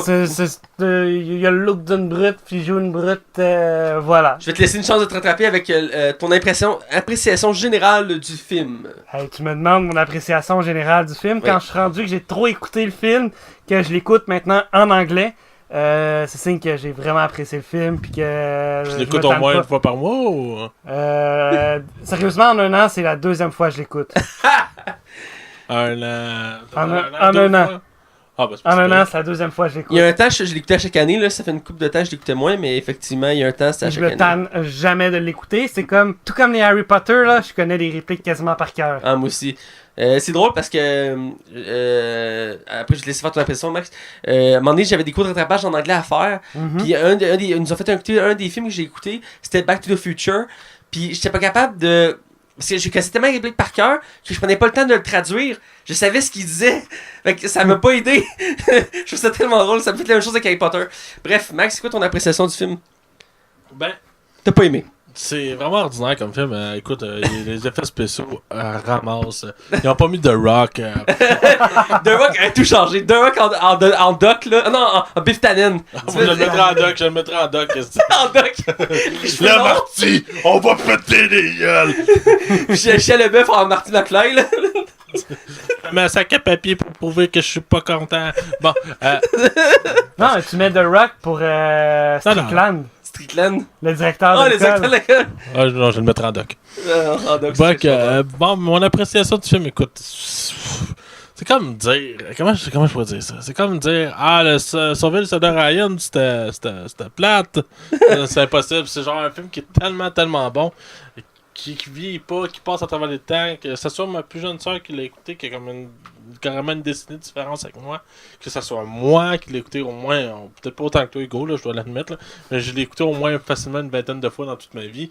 C'est un film que j'ai grandi avec aussi. Moi avec le 3, pour vrai, même quand j'étais jeune, je m'endormais dessus. Mais pour vrai, le premier Back to the Future pour moi est un film culte qui a laissé sa marque dans le cinéma, puis qui encore aujourd'hui fait encore ses émois. Et on en parle encore 30 ans plus tard. Fait que c'est un signe de qualité, ce film-là. Et ça, là, je trouve que c'est une des signes qu'on pouvait avoir de l'originalité au cinéma, puis c'est plate parce que ça s'éteint au fur et à mesure. Tu sais, puis c'est un des films que tu peux donner des références. On va rouler à 88 miles à l'heure. Aussi la musique, là. On le cite, on la connaît tout de suite. Is the cutest thing. Ou à la fin, quand il joue le guitare, là, c'est quoi la tune? Johnny Be Good. Juste Johnny Be Good. Un bon rock bien rétro. Fait que Mathieu, toi, ton appréciation du film? Écoute, ça fait partie des chefs-d'œuvre du cinéma. Écoute, j'adore la saga Back to the Future. Surtout le premier, c'est le meilleur de la trilogie, à mon sens. C'est lui qui a l'essence même du concept. Puis le voyage dans le temps, c'est toujours un concept que j'ai adoré. Puis c'est ce film-là qui m'a fait découvrir ce concept-là, puis qui m'a fait aimer ce film-là. Puis pour montrer à quel point ce film-là est emblématique, mon grand-père, il aime pas les films de science-fiction, mais c'est la seule saga de science-fiction qu'il écoute. Parce qu'il aime l'univers de Back to the Future, surtout pour le dernier, parce qu'il aime les Boston, mais reste que dans l'ensemble, il adore la trilogie de Back to the Future, même si c'est la science-fiction. C'est les seules science-fiction qu'il a écouté dans sa vie. Et je trouve que c'est révélateur comme la preuve que ces films-là sont tellement bons, tellement intemporels. Il n'y a pas de défaut à ce film-là, j'en vois aucun. Le casting 5 étoiles, les scènes sont parfaites, les effets spéciaux, même pour l'époque, c'est très bien, c'est très bon. J'ai été surpris des effets spéciaux qu'ils utilisaient, autant pour la DeLorean que les scènes d'action qu'il y a dans le film. Tout est bien fait. Écoute, toutes les références historiques dans le film, moi j'ai adoré ça. J'en découvre encore. Puis toutes les... tu sais, le film t'envoie des signes tout le long. Genre, dès le départ, t'as comme le doc qui est accroché après l'horloge dans une affaire à coucou. Mais ça dévoile déjà ce qui va arriver plus tard dans le film. Mais genre, le film le montre te le diras jamais, genre. Il y a plein de détails de même aussi qui rend ce film-là exceptionnel, je trouve. Ah oui, c'est les détails dans ce film-là, c'est pour ça que quand tu écoutes plusieurs fois à un moment donné, même j'ai écouté, comme j'ai dit la semaine passée, et j'ai vu plein de petits détails que j'avais pas encore remarqués, et j'ai pris le temps de les observer. Entre autres, je me suis posé des questions sur certains paradoxes, du film dont j'ai parlé tantôt, de l'amitié entre Doc et Marty, mais aussi, est-ce que Marty s'appelle Marty à cause que c'est lui-même qui a inspiré le nom à ses parents quand il était arrivé dans le passé, fait que c'est comme un paradoxe, c'est lui-même inspiré le nom, tu comprends, c'est comme... C'est une question intéressante que je me suis posée parce qu'il l'appelle Marty, mais ils ont croisé un Marty quand il était jeune. Il a failli coucher avec sa mère. Aussi. Tu aurais pu aussi faire le paradoxe comme dans Futurama où il devient son propre grand-père. Ça aurait pu être très drôle. Mais dans l'ensemble, ce film-là, 5 étoiles, c'est vraiment un très bon film. T'as déjà donné ta note. Non, mais c'est une expression pour dire qu'il est parfait. Là. Moi, ma note, je vais donner tantôt, mais effectivement, ça va sûrement coter proche de ça. Mais bon, on va aller du côté spoiler pour vraiment plus en parler en détail. Attention, vous rentrez dans la zone spoiler. Attention, vous rentrez dans la zone spoiler.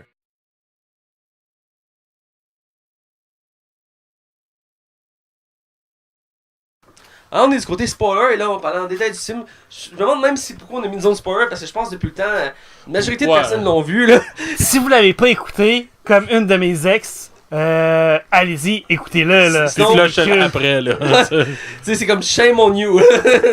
c'est un film culte. Je vais commencer par un tour d'horizon des. Moi je suis rendu, je fais ça. Mais je comprends pas que. Je fais juste une petite coupure. Comment tu peux pas avoir vu ce film-là? Il joue tellement partout à chaque année. Ouais, à TV, là, à chaque année. À chaque année, TV, je pense qu'il passe 2 fois par année pour vrai. Ouais, puis il passe les 3, là. Il passe les 3. Ouais. Excuse-moi de t'en couper, vas-y. C'est correct, Max. Je vais faire un tour d'horizon de notre table ici. On a une table imaginaire. Votre scène préférée ou scène culte, si vous préférez. Je vais aller avec Max pour une fois. Ok, c'est malsain, ok? Je m'excuse.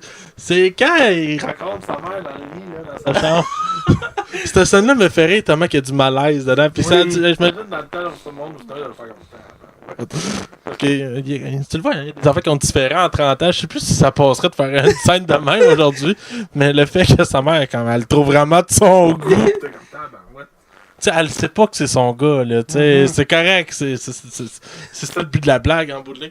Mais il y a comme un malaise qui est lui qui est comme. Il se laisse quasiment avoir. Il fait, ben non, c'était ma mère. Non. Mais tu sais, en tout cas, pour vrai, moi, ça. Je sais pas, j'aimais la malaise, même dans le char quand elle essaie de l'embrasser. Ouais. C'est comme. Okay. On avait entendu notre émission, Max souffre d'un syndrome d'Oedipe. J'aime tout ce qui est genre entre la famille. Ah oui. C'est comment on appelle ça, de l'enceinte, l'enfeinte, l'inceste, merci. L'inceste. T'as un syndrome d'Oedipe, on va te soigner, c'est pas grave, Max. Pas grave, je sais pas c'est quoi. Le syndrome d'Oedipe, c'est que t'aimes ta mère. J'aime ma mère. Non, mais Charles, tu veux. Mais j'aime ta mère aussi. D'accord. Ok, vas-y, continue. Max, c'est la dernière fois que tu passes à l'émission, je vais te remplacer par le gars parce que la semaine prochaine. Il va venir cogner. Hey, je peux savoir le micro? Non, tu ne l'auras pas. Donne-moi le micro. Très drôle. Hugo, c'est quoi ta scène culte? Ben, Quelque chose de pas malaisant, s'il te plaît. Ma scène culte, le bal des sirènes. J'ai dit pas malaisant. Le bal des sirènes. Oui, quelle scène dans le bal des sirènes? Quand il fait Johnny B. Good. Ah. C'est ma scène préférée. Cette chanson-là, tellement été reprise souvent. Tellement été repris. Puis c'est ma scène culte parce que il fait. C'est un bon. En français, c'est comme quand il dit c'est un bon rock, un bon vieux rock bien rétro. Ouais. Mais en anglais, c'est a good oldies. A good oldies. C'est comme fine, cool. Il le fait. Puis j'avais jamais remarqué au début quand je les écoutais. Ça m'a vraiment pris du temps avant que je me rende compte que le band qui joue, c'est le band Marvin Berry. Ouais. Puis j'ai comme fait à un moment donné, c'est comme. Il appelle quelqu'un, il fait Chuck, oui, c'est Marvin. Ouais, c'est Chuck. Marvin Berry, ton cousin. Ah! Attends une minute, là. C'est à ce moment-là, quand j'ai écouté, j'avais mis sur pause, puis j'avais été voir Chuck Berry. Quand est-ce que Johnny B. Good était sorti? Il est sorti 1 an après, techniquement, l'année où il était. Il est sorti comme en 55 ou en 56. Ben tu sais, il a résisté après la 10e fois qu'il a vu le film, là. Vraiment longtemps. Non, effectivement, j'ai pas résisté du premier coup, moi non plus, ça a pris une couple de shots. Ça a pris une couple de fois avant que je réalise, puis j'ai en fait, il appelle Chuck Berry, celui qui a créé la Johnny B. Good. Ça, c'est vraiment ma scène préférée, là, puis de la façon dont tu l'interprètes, puis il se déplace sur la scène. J'aurais donné celle-là comme ma scène préférée, mais vu que tu l'as nommé, je vais aller avec une autre. J'en ai beaucoup, c'est ça qui est pas évident à choisir. Même chose, là, mais je dirais que la scène d'intro dans le centre commercial, celle-là, j'avais. qui dévoile la DeLorean pour la première fois, cette scène-là, je l'adore parce que dès le début du film, si tu sais pas l'histoire du film, tu commences le film, tu sais pas où ils vont partir, dans quelle direction ils vont aller. Au début, tu suis un jeune qui va à l'école, puis il joue de la guitare. Puis là, son doc l'appelle, il dit viens me rejoindre à 1h du matin dans le centre commercial. T'es comme ok. Puis il arrive là-bas, puis la première fois que j'ai écouté ce film-là, je me demandais ce qui se passait, je me demandais qu'est-ce qui allait arriver. Puis là, il rouvre le camion, il sort l'auto, puis là, t'es comme ok. Puis là, il dit j'ai créé une machine de voyage dans le temps. T'es comme wow, attends une minute là, tu peux voyager dans le temps. Il fait comme t'as amené ta caméra, oui, filme. Ok. Il explique tout ça, puis il montre la théorie. Puis les premiers essais, il part, il envoie la DeLorean, puis elle revient. Écoute, juste cette scène-là, c'est bien fait avec les éclairs, puis le feu. Puis, je trouve que c'est, même pour l'époque, là, c'est très très bien réussi. Ouais. Puis je me demande, j'ai pas regardé, mais je me demande comment on fait pour couper l'auto. Parce que je faisais à charge, puis à un moment donné. C'était des pellicules à l'époque. Fait que tu rajoutais par-dessus les pellicules ou en arrière et tu pouvais faire les montages avec ça. Fait que tu coupais, genre tu mettais une pellicule vide, puis là tu recommences. C'était ça à l'époque pour vrai, c'était machin pellicule. C'est logique. Souvent, mettons le titre d'exemple, c'est comme ça qu'ils faisaient souvent les films où qu'on voyait des monstres, mais il n'y avait pas l'effet 3D. Fait que mettons King Kong, tu le voyais qui était comme bizarre la façon qu'il se déplaçait, ben c'est parce que c'est du stop motion, mais genre mis ses pellicules. C'est pour ça que ça donnait des genres de drôles d'effets. C'est logique, mais cette scène-là est cool, puis ça part l'ensemble du film. Puis j'ai essayé de remarquer, quand j'ai écouté le film, je voulais voir s'il y avait un paradoxe là. Dans le sens, j'ai essayé de remarquer s'il y avait déjà son gilet pare-balles, Doc. Parce qu'à la fin. Moi aussi, dans le premier film, j'essaie de voir s'il y a des paradoxes ou des liens avec l'autre film. Si on voit le Marty du futur quand George McFly donne le coup de poing à Tannen. Mais on voit aucunement des liens avec les autres films. C'est logique dans le sens qu'il n'y avait pas prévu faire une suite, ça explique le point, mais que je disais déjà. Ah oui, je l'ai par balle. J'ai remarqué, puis non, au début, il porte je pense une chemise blanche en dessous. Puis quand on revient dans le présent à la fin du film, puis il va le voir, il porte son gilet par balle noir par-dessus. Donc on le voit avant même qu'il ouvre sa veste, on voit une ligne noire ici, puis à la base, on voit une ligne blanche au début. Fait que non, il n'y a pas un paradoxe à ce moment-là.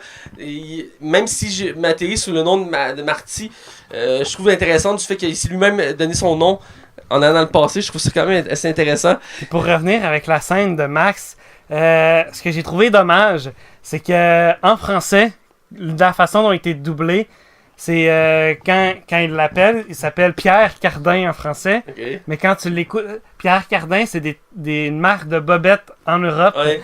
En anglais, il s'appelle Calvin Klein. Calvin Klein. Parce que c'est une paire de bobettes aux États-Unis.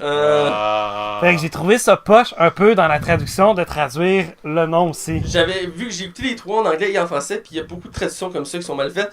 Mais à la base, c'est doublé en France, c'est pas une image québécoise, fait que c'est des vieux films. Mais il y en a pas tellement dans le premier film, mais dans les autres films, il y en a plusieurs comme ça. On peut noter, entre autres, dans le troisième, Doc est dans le bar, puis il parle du futur. Puis il dit c'est juste une femme, tu vas en trouver une autre. Puis il dit non, c'est une femme sur 1000, une femme sur 1 million. Puis en français, il dit une femme sur 1 milliard. Mais en anglais, il dit une femme sur un Google. Google. Le Google, dans le fond, c'est 10 à la 10. Okay. C'est le plus long chiffre qui existe actuellement. En fait, non, c'est 10 Google qui est le plus gros chiffre. Mais un Google, c'est une des plus longues mesures qui existent. Et c'est pour ça que le site s'appelle Google, entre autres. Parce qu'il s'est inspiré de ce chiffre-là, parce qu'il y a infini de possibilités. Mais bref, c'est une petite tradition comme ça. Ils auraient pu le laisser même en français dire un sur un Google. Mais je pense que dans la culture française, Google n'était pas encore implanté à cette époque-là. Donc, ils ont préféré juste dire 1 sur 1 milliard, ça se disait mieux. Oui. Mais bon, pour revenir au premier film. Oui. Il y a tellement de scènes emblématiques dans ce film-là, c'est effrayant. On vient de parler de l'intro, on a parlé du bal, et on a parlé aussi de ta scène malaisante, what the fuck. Mais il y a tellement de... Moi, je veux qu'on parle du méchant, Biff Tannen. Avec la première poursuite quand il arrive dans le... Je veux parler de la poursuite quand Marty, pour la première fois, cogne Biff Tannen. Et qui s'en va du bar? Pas du bar, C'est un bar laitier, non? Du café. Du café, c'est un café? C'est un café, parce que dans le futur, c'est le café 80, fait que c'est un café. Ok. Donc quand il part du café, il se met à courir sur la place, puis il rencontre un petit gars qui est sur une genre de trottinette skate. Ouais. Puis il fait comme « Ah, petit gars, je vais prendre ton skate. Je vais prendre ton... Ouais, ta planche. Ta planche. » Il enlève la planche, il donne... Là, l'autre petit gars qui est comme à côté, fait comme il essaie de pas qu'il se fasse voler, mais il part avec la planche, les deux petits gars sont comme... Wow! C'est une scène culte, celle-là aussi, parce qu'il se fait poursuivre partout sur le parvis de l'église. Puis, il se fait cogner il suit un autre char, il s'accroche à un autre char, il se fait poursuivre par la gang à Biff pour finalement se retrouver il passe par-dessus l'auto, retrouve son skate, arrête, Biff et sa gang avec la voiture, rentre dans un camion de fumée. La scène est très bien chorégraphiée. Elle est très bien chorégraphiée, très bien montée. Avant le début de la poursuite, j'avais noté un autre paradoxe très intéressant. C'est le fumier! Dans le présent, on voit que le maire de la ville, c'est un noir. Oui. Puis c'est la deuxième fois qu'il se présente. Dans le passé, c'est le noir qui est serveur dans le café. Oui. Puis il dit un jour, je vais être plus grand, je vais faire des grandes choses, je vais faire autre chose que ça. Puis le partenaire il fait, hey, mais c'est vous le maire. Il fait, hey, le maire, ce serait une bonne idée ça. Hey, mais vous allez être. Mais oui, vous allez être maire. Fait comme, maire? Ah, mais ce serait une très bonne idée. Je vais nettoyer cette ville. Mais en attendant de nettoyer cette ville, passe le balai. Mais je me suis demandé si c'était un paradoxe parce que vu qu'il est déjà maire dans le présent. Ben ça aussi. C'est un paradoxe que je trouvais intéressant parce qu'il a comme poussé à devenir maire, mais il était déjà maire. Donc est-ce que c'est une boucle qui était déjà voulue? Je trouve ça intéressant comme concept de voyage dans le temps. Un autre paradoxe, c'est qu'il prend la place de son père, à un moment donné, techniquement. Mais son frère, sa sœur disparaissent et lui disparaissent tranquillement parce que ils s'embrasseront pas. Quand ils s'embrassent, hop, il réapparaît. Ouais. Mais ça veut dire que s'il disparaît, il n'y a plus de voyage dans le temps. Fait que Marty n'est pas revenu dans le passé. Fait que... Mais il n'avait pas encore totalement disparu, donc oui, mais effectivement, ça a pu faire ça. Puis ce qui est ironique, c'est que c'est le plus jeune de la famille, fait que c'est pour ça qu'il est effacé en dernier. Mais s'il aurait été le plus vieux, ça aurait pas marché. Mais écoute, ça fait partie il y a plein de petits détails comme ça au film.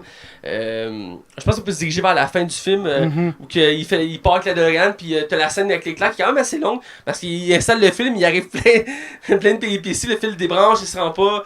Oui, d'ailleurs, elle est beaucoup trop longue, cette scène-là, d'ailleurs. C'est comme... quand même, hein? Branche qui tombe, ça déplugue le fil, Doc, faut qu'il aille rebrancher le fil. Mais ça déplugue en bas, fait que là, il retourne ça déplugue en bas, il descend. C'est beaucoup trop long, puis il roule à 140 km/h sur une petite rue qui est dégagée. Ouais. D'ailleurs, la rue est dégagée, il n'y a personne qui circule. Ouais, c'est ça, mais surtout au bal. Au bal des sirènes, ouais, la féerie dansante des sirènes. Ouais, mais cette scène-là est vraiment cool avec l'éclair, tout ça. Moi, je me suis toujours dit qu'elle frappe avec l'éclair, puis l'électricité traverse, puis qu'il y a Doc qui est comme ah! Puis là, le char mange déjà, puis il disparaît. Puis je trouve que cette scène-là prend encore plus de valeur quand on voit la suite, ou qu'à la fin du 2, Marty revient à ce moment-là pour dire qu'il est encore pris là, pis toi, comme, mais c'est impossible! Genre, il tombe dans les pommes! Oui. je trouve que ça ajoute encore une touche à ce merveilleux film-là. Mais, je pense dans l'ensemble, on a fait le tour des scènes, des scènes importantes, de ce qu'on a aimé du film. Il y a beaucoup d'autres détails. D'ailleurs, pour revenir à la scène où il part pour la première fois dans le futur au centre commercial, il roule à un moment donné à 120, 140, 120 à peu près, il top le 140, puis t'as les Libyens en arrière qui le suivent avec un gars qui est dans l'ouverture du toit, toujours à 140. C'est comme, mais c'est pas trop vite pour un gars qui essaye de le tirer. C'est pour ça qu'il rate ses coups, il est prêt de le viser. Il y a un rocket puis il rate, là, tu sais. C'est parce qu'à 140 de 1, tu vois rien, là, je veux dire. C'est ça? Parce que, mais c'est là qu'il se met comme, je vais accélérer, on va voir à 90. Il est déjà à 80, il accélère. Ça fait comme, vraiment, les gars sont comme. Mais qu'est-ce qui se passe? Pourquoi il roule si vite? Je mettrai une petite dernière scène clé avant qu'on ait notre note. C'est quand Marty arrive dans le passé, puis il va voir Doc. Puis il essaie de le convaincre qu'il vient du futur, puis au début le Doc le croit pas. Puis j'ai bien aimé cette scène-là, comment elle a été bien faite, parce que c'est grâce à Doc qu'il s'est lui-même sauvé, parce que Doc il a conté l'anecdote. Et puis il raconte l'anecdote, puis il y a juste Doc qui le sait. Fait que le Doc fait comme. Ok, fuck, il sait, fait qu'il fait vraiment du futur. Ça chamboule toute sa vie. Ça, puis aussi, qu'au début du film, il y a une femme qui demande de donner de l'argent pour l'horloge, parce qu'elle marche plus pour la faire réparer. Puis qu'elle donne un pamphlet, puis lui, il fait comme. Prend le pamphlet, il range dans ses poches. Puis c'est ce pamphlet-là qui sauve la vie aussi, dans le passé. C'est un petit détail anodin qui a sauvé la vie. Je trouve ça bien. Des fois, c'est des petites choses comme ça qu'on pense pas, qui peuvent avoir un impact immense. Donc, il faut porter attention aux détails dans le film. Donc, on va aller avec la note. Et vu que Max, il s'est lancé depuis un bout, il est même en train de faire une sieste. Ben, je vous laisse parler, là. Vous étiez demandant. On va le laisser aller, là. C'est bon, Max. Alors, je vais te laisser aller. Quelle est ta note? Ben, écoute, c'est un film culte qu'on a tous vu 30 fois. Tu veux pas te faire lancer des roches? Non, mais c'est un film qui vieillit pas. Il a pas vieilli. Écoute, il était temporel. Pour vrai, puis il a juste à le remaster d'une fois de temps en temps. Ils l'ont fait pour Blu-ray, il avait refait les effets spéciaux pis tout. C'est ça, juste, ben, tu le changes pas trop, là. Tu fais juste le mettre un petit peu plus clair. Puis sinon, écoute, je vais donner tout de suite ma note, 4.5 sur 5. Je mets pas un 5 parce qu'il n'y a aucun film parfait, mais... Et c'est ta plus haute note, je pense. Non, je pense à... oui, c'est une de ses plus hautes notes. Ouais, c'est rare que tu donnes ça. Mais comment tu veux donner plus bas que ça? Ah, je suis d'accord. En tout cas, je vous laisse aller, fait que toi, go. Moi, vous allez pas m'aimer. Je vais donner un 4.7 sur 5. Il y a une seule règle. Une! Tout à fait pas. Tu viens de l'enfreindre, t'es plus membre. On vient d'enlever ta carte de Fait qu'Hugo a donné 4.5. Voilà, 4.5 pour Hugo. Donc, dans la même... dit, vous allez pas m'aimer. 4.7. C'est pour ça que maintenant t'es plus invité, là. T'es enlevé de la liste, là. T'es sur la blacklist. Donc, moi aussi, je suis avec un 4.5. C'est entièrement mérité. C'est un film culte, intemporel. Il y a beaucoup de films qui, avec le temps, les effets spéciaux vieillissent mal. Il y en a une quantité industrielle, exemple. On a parlé l'autre fois de la Matrice. Je les avais revus à la télé, puis j'avais constaté à tel point que les effets spéciaux, il avait pris du vieux. Surtout le 2, là. Le 2 entre autres, mais le 3 aussi. Le 3 c'est assez terrible à la fin avec les effets spéciaux. Mais il y a des films comme ça qui vieillissent mal parce que soit il y a trop d'effets spéciaux, soit c'est des effets spéciaux qui servent plus maintenant. Donc ça marche, on pense que c'est vieux. Mais Back to the Future, les effets spéciaux qu'on a utilisés, c'est encore des effets spéciaux qu'on peut encore utiliser de nos jours. La peau c'est clair. C'est des effets physiques. Ouais, c'est physique, c'est pas virtuel, c'est pas du CGI là. Tout est vrai là-dedans. C'est ça qui rend ce film-là encore plus beau. Et il n'y a pas de défaut qui assigne 5 étoiles. C'est vraiment dommage pour Michael J. Fox que sa carrière, à cause de sa maladie, un peu dégringolée. Je l'avais vu dans le film Le Concierge, entre autres, j'ai pas parlé tantôt. Moi, il y avait un film, c'était avec du monde mort qui ont des chiffres sur le crâne. Puis je pense que c'est le dernier film qu'il a fait avant de tomber malade. Là. Puis dans le fond, lui, il voyait. Mettons, Hugo, je voyais, il était capable de voir qu'il te restait, mettons, 22 ans à vivre. Fait qu'avec les chiffres sur le crâne, puis il voyait fantôme. Puis en tout cas, en français, c'est Chasseur de fantômes, je pense que ça s'appelle. Si vous avez une chance d'écouter ça, là, c'est tellement bon. C'est un des derniers films de Michael J. Fox, ça. Je sais pas si c'était avant ou après, mais il avait fait le film Concierge, comme je disais. C'était intéressant, c'est une petite comédie qui se passait dans un hôtel. Il faisait le concierge, puis pour ceux qui savent pas c'est quoi un vrai concierge, c'est pas comme on a ici qui nettoie le Blanger. Tout un concierge, c'est lui qui gère l'hôtel. C'est lui qui va répondre à toutes les demandes de tous les clients. C'est comme une pieuvre, genre. C'est la job la plus importante d'un hôtel. Puis dans ce film-là, il fait un concierge, puis il est très bon. Là. Puis il était très jeune, je pense pas que c'est ses derniers films, mais quand j'ai vu ce film-là, j'étais comme je voyais tellement son potentiel. C'est dommage qu'il fait plus rien. Mais il fait encore des petites choses, mais il fait plus de grands rôles parce qu'il peut plus se permettre à cause de son Parkinson. Ah, puis il était veille son Parkinson. Là, ouais, il peut même plus jouer de guitare. Là, non, mais à l'anniversaire récemment, il a chanté, mais il joue plus de guitare, mais il chante encore. Mais il danse plus, il est plus autant énergétique, là, je veux dire, c'est normal. Il est rendu vieux aussi. Là. Il est quand même vieux, là, il doit être dans 40 ou 50, je pense. 50 facile. Ouais. Doc, il est rendu vieux, 70, je pense. Oui, il était déjà vieux. Doc, ouais. Parce que, bref, c'est déjà tout pour notre podcast. Puis me suivre moi sur Facebook, Mathieu Baye-Prévost. Puis suivre Hugo May sur Facebook, Twitter. Voilà. Puis suivre Max Taillon, même chose sur Facebook et Twitter. Et vous pouvez suivre la Ligue des Cinévores sur Twitter, Facebook, iTunes, YouTube, RZO, DJ Pod, Balado Québec, le canal Cinéma et sur la station du 109 CHI, les samedis soirs dès 20h. Donc, où il y a un montage mieux fait qu'actuellement. Ouais. Puis c'est Google Play aussi que vous aviez encore de la misère le 20 épisodes. Merci de le ramener. Merci Hugo de mettre les couteaux dans la plaie. C'est DJ Pod qui est contre nous, c'est notre pire ennemi. Pourtant, on est dépendant de lui, mais dans pas long, Max va brûler le compte de DJ Pod. Ça achève. Là. Ça achève, je pense, en mai, t'avais dit? Juste mai, joueur, faudrait il reste un mois ou deux max, et après, on quitte DJ Pod, on va sur une plateforme plus stable, et on va pouvoir être enfin disponible sur Google Play, et peut-être même sur d'autres plateformes. Vous êtes sur la Apple Play aussi. On est sur iTunes. On est sur iTunes. Puis avec l'application, tu as une application d'iTunes sur ton cell que tu peux chercher les podcasts et tu peux prendre notre podcast là. Ouais. Donc voilà. Et c'est déjà tout. On vous dit à la semaine prochaine. Et la semaine prochaine, c'est Avengers! Ta-da-da!